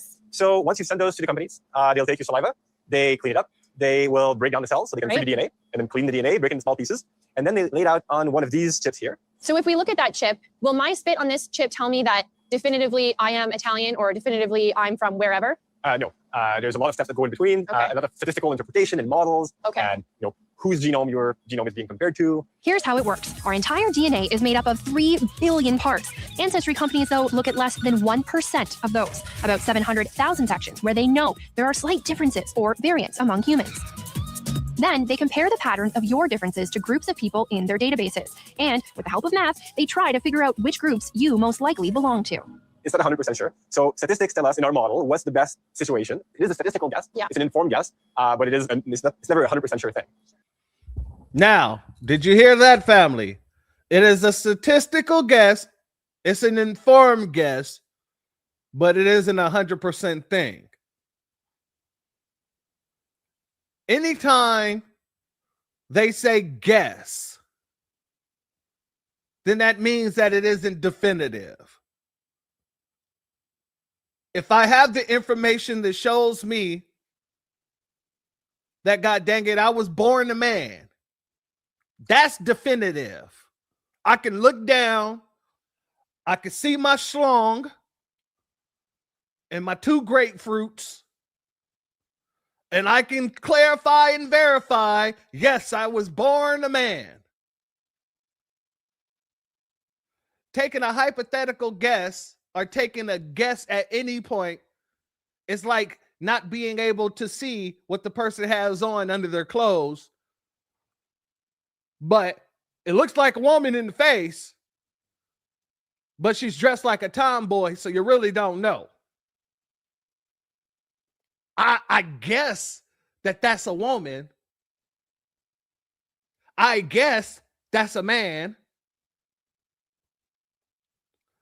But they know for certain because they could take off their clothes and have a definitive answer. Let's be very clear about what he's saying here. Shim. It was a hypothetical. The shim. Let's continue, family. Growing up, we were German. Not a sure thing? That sure isn't the message here. The big surprise was we're not German at all. Growing up, we were German. It is a statistical guess. Yeah. It's an informed guess, but it's never a 100% sure thing. Growing up, we were German. Not a sure thing? That sure isn't the message here. The big surprise was we're not German at all. 52% of my DNA comes from Scotland and Ireland. So I traded in my lederhosen for a kilt. So you were shaking your head. This one drives me nuts, and I saw it all the other time. Whether you want to wear lederhosen or something else is not tied to your DNA. Okay. Timothy Caulfield is a health policy professor who studies the ancestry business. It's an exciting story, right? It's about you, right? And so I get why they're doing it, but is it really what's happening? Can they really be that accurate? I think they're selling something that isn't really supported by the science. With 23andMe.com. Really be that accurate? I think they're selling something that isn't really supported by the science. Really what's happening? Can they really be that accurate? I think they're selling something that isn't really supported by the science. So why is it that everybody's going around here acting as if DNA is going to be the end all be all in this situation? When you have the people who work with DNA, you have the geneticists, you have the scientists all saying the same damn thing, doctors saying the same damn thing. That this is basically being sold as entertainment. It's going against the actual science. Let's let it continue. 23andMe.com. You can find out your percentages of DNA from 31 populations around the world. What do you think about the messages that are being sent to consumers?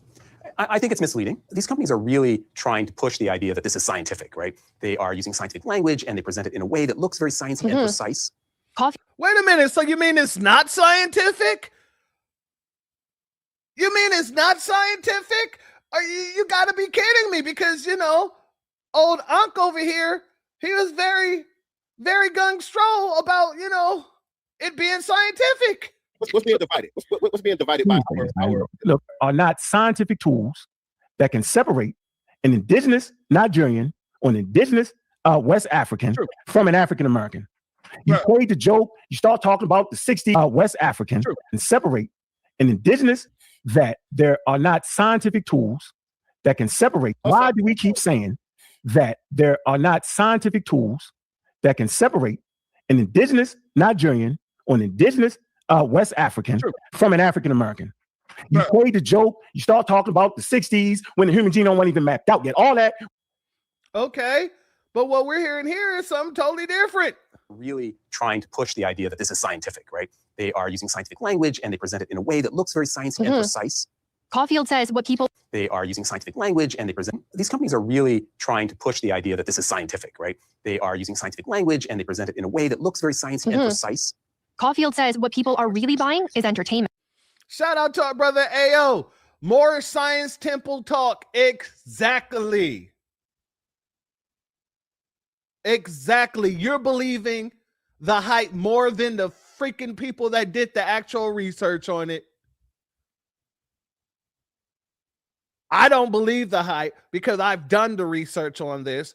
That's why I don't agree with anybody sending their DNA into these companies.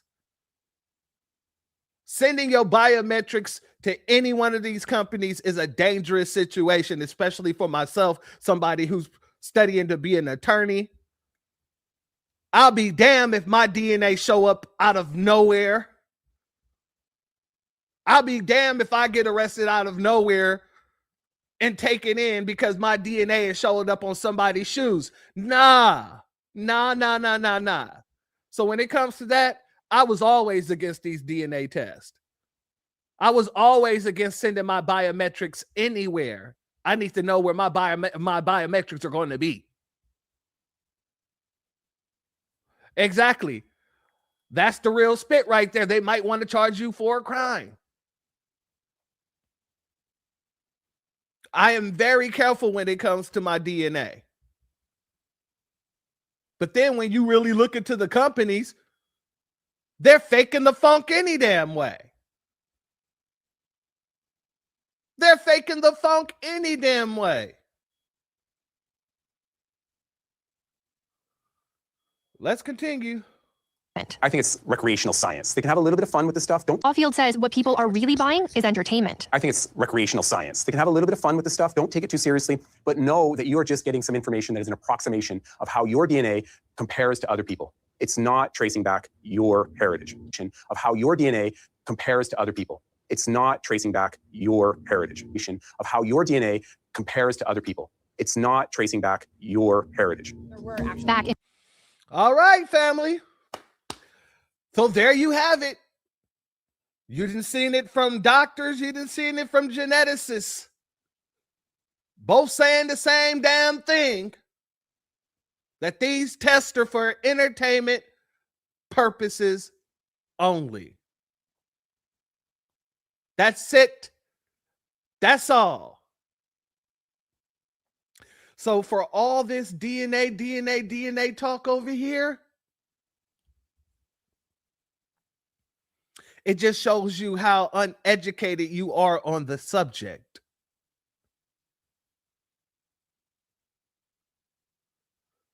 Now, family, I'm going to end this here.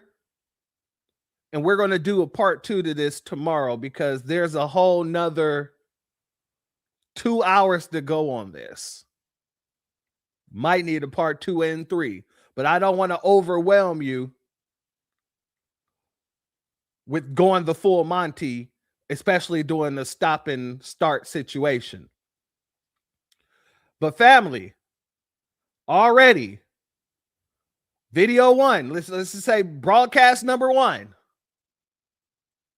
You were able to see how this Ankh fellow is running around here like a damn child instead of an elder.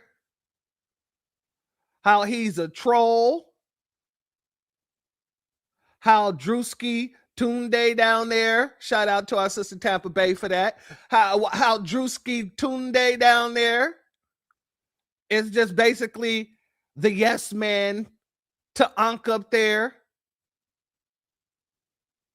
And how this is not really a serious conversation. Now, it was serious for our good brother Dewan. And it was serious for our good brother Sincere Love to God. However, this was just an utter waste of time. Make sure you come back here tomorrow, 4 o'clock. I will be doing the part 2 to this. And we're going to get into some of the snapping and the reactions to our good brother Dewan B getting on his square and taking care of these, taking out the trash. Let's just say it like that. But family, I want to thank each and every one of you for being here today. I want to thank everybody who's donated, whether by Super Chat, Cash App, PayPal, whatever. Much love to each and every one of you. And I want to say this. These people, and when I say these people, I'm more specifically talking about this Ankh character.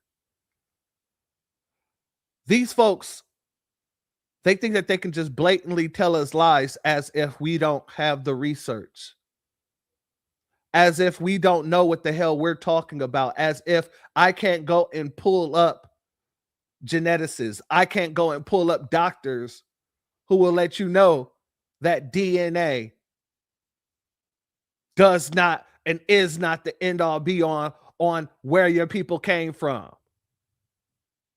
So if they can't tell you where your people came from, how in the hell can they tell you who isn't a foundational Black American and who is? He already admitted they can't tell you what tribe you came from, but yet they can tell you whether or not you're foundational Black American or not. Like I said, don't let these people play in your face.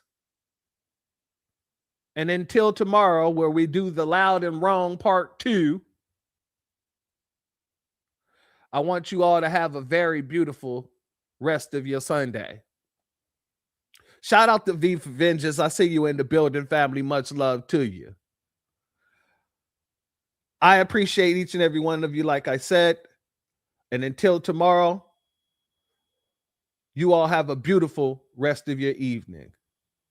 The doors of the church are now closed. Peace, family. My grandfather built this country, man. He fought wars for it. And most places he went wouldn't let him sit down and get a cup of coffee. I can't even catch a cab in New York. You know, it doesn't matter how many degrees I get. All you people see is color. Your grandfather was an immigrant. You're American. My grandfather was born here, Duke. And you people still look at me as just another nigga. I know that the government, whatever, can't stand us black people. He's doing everything in the world to make black man be extinct. But I'm going to tell you one thing. Us black people going to survive. Yeah. So fuck everybody. I'm off.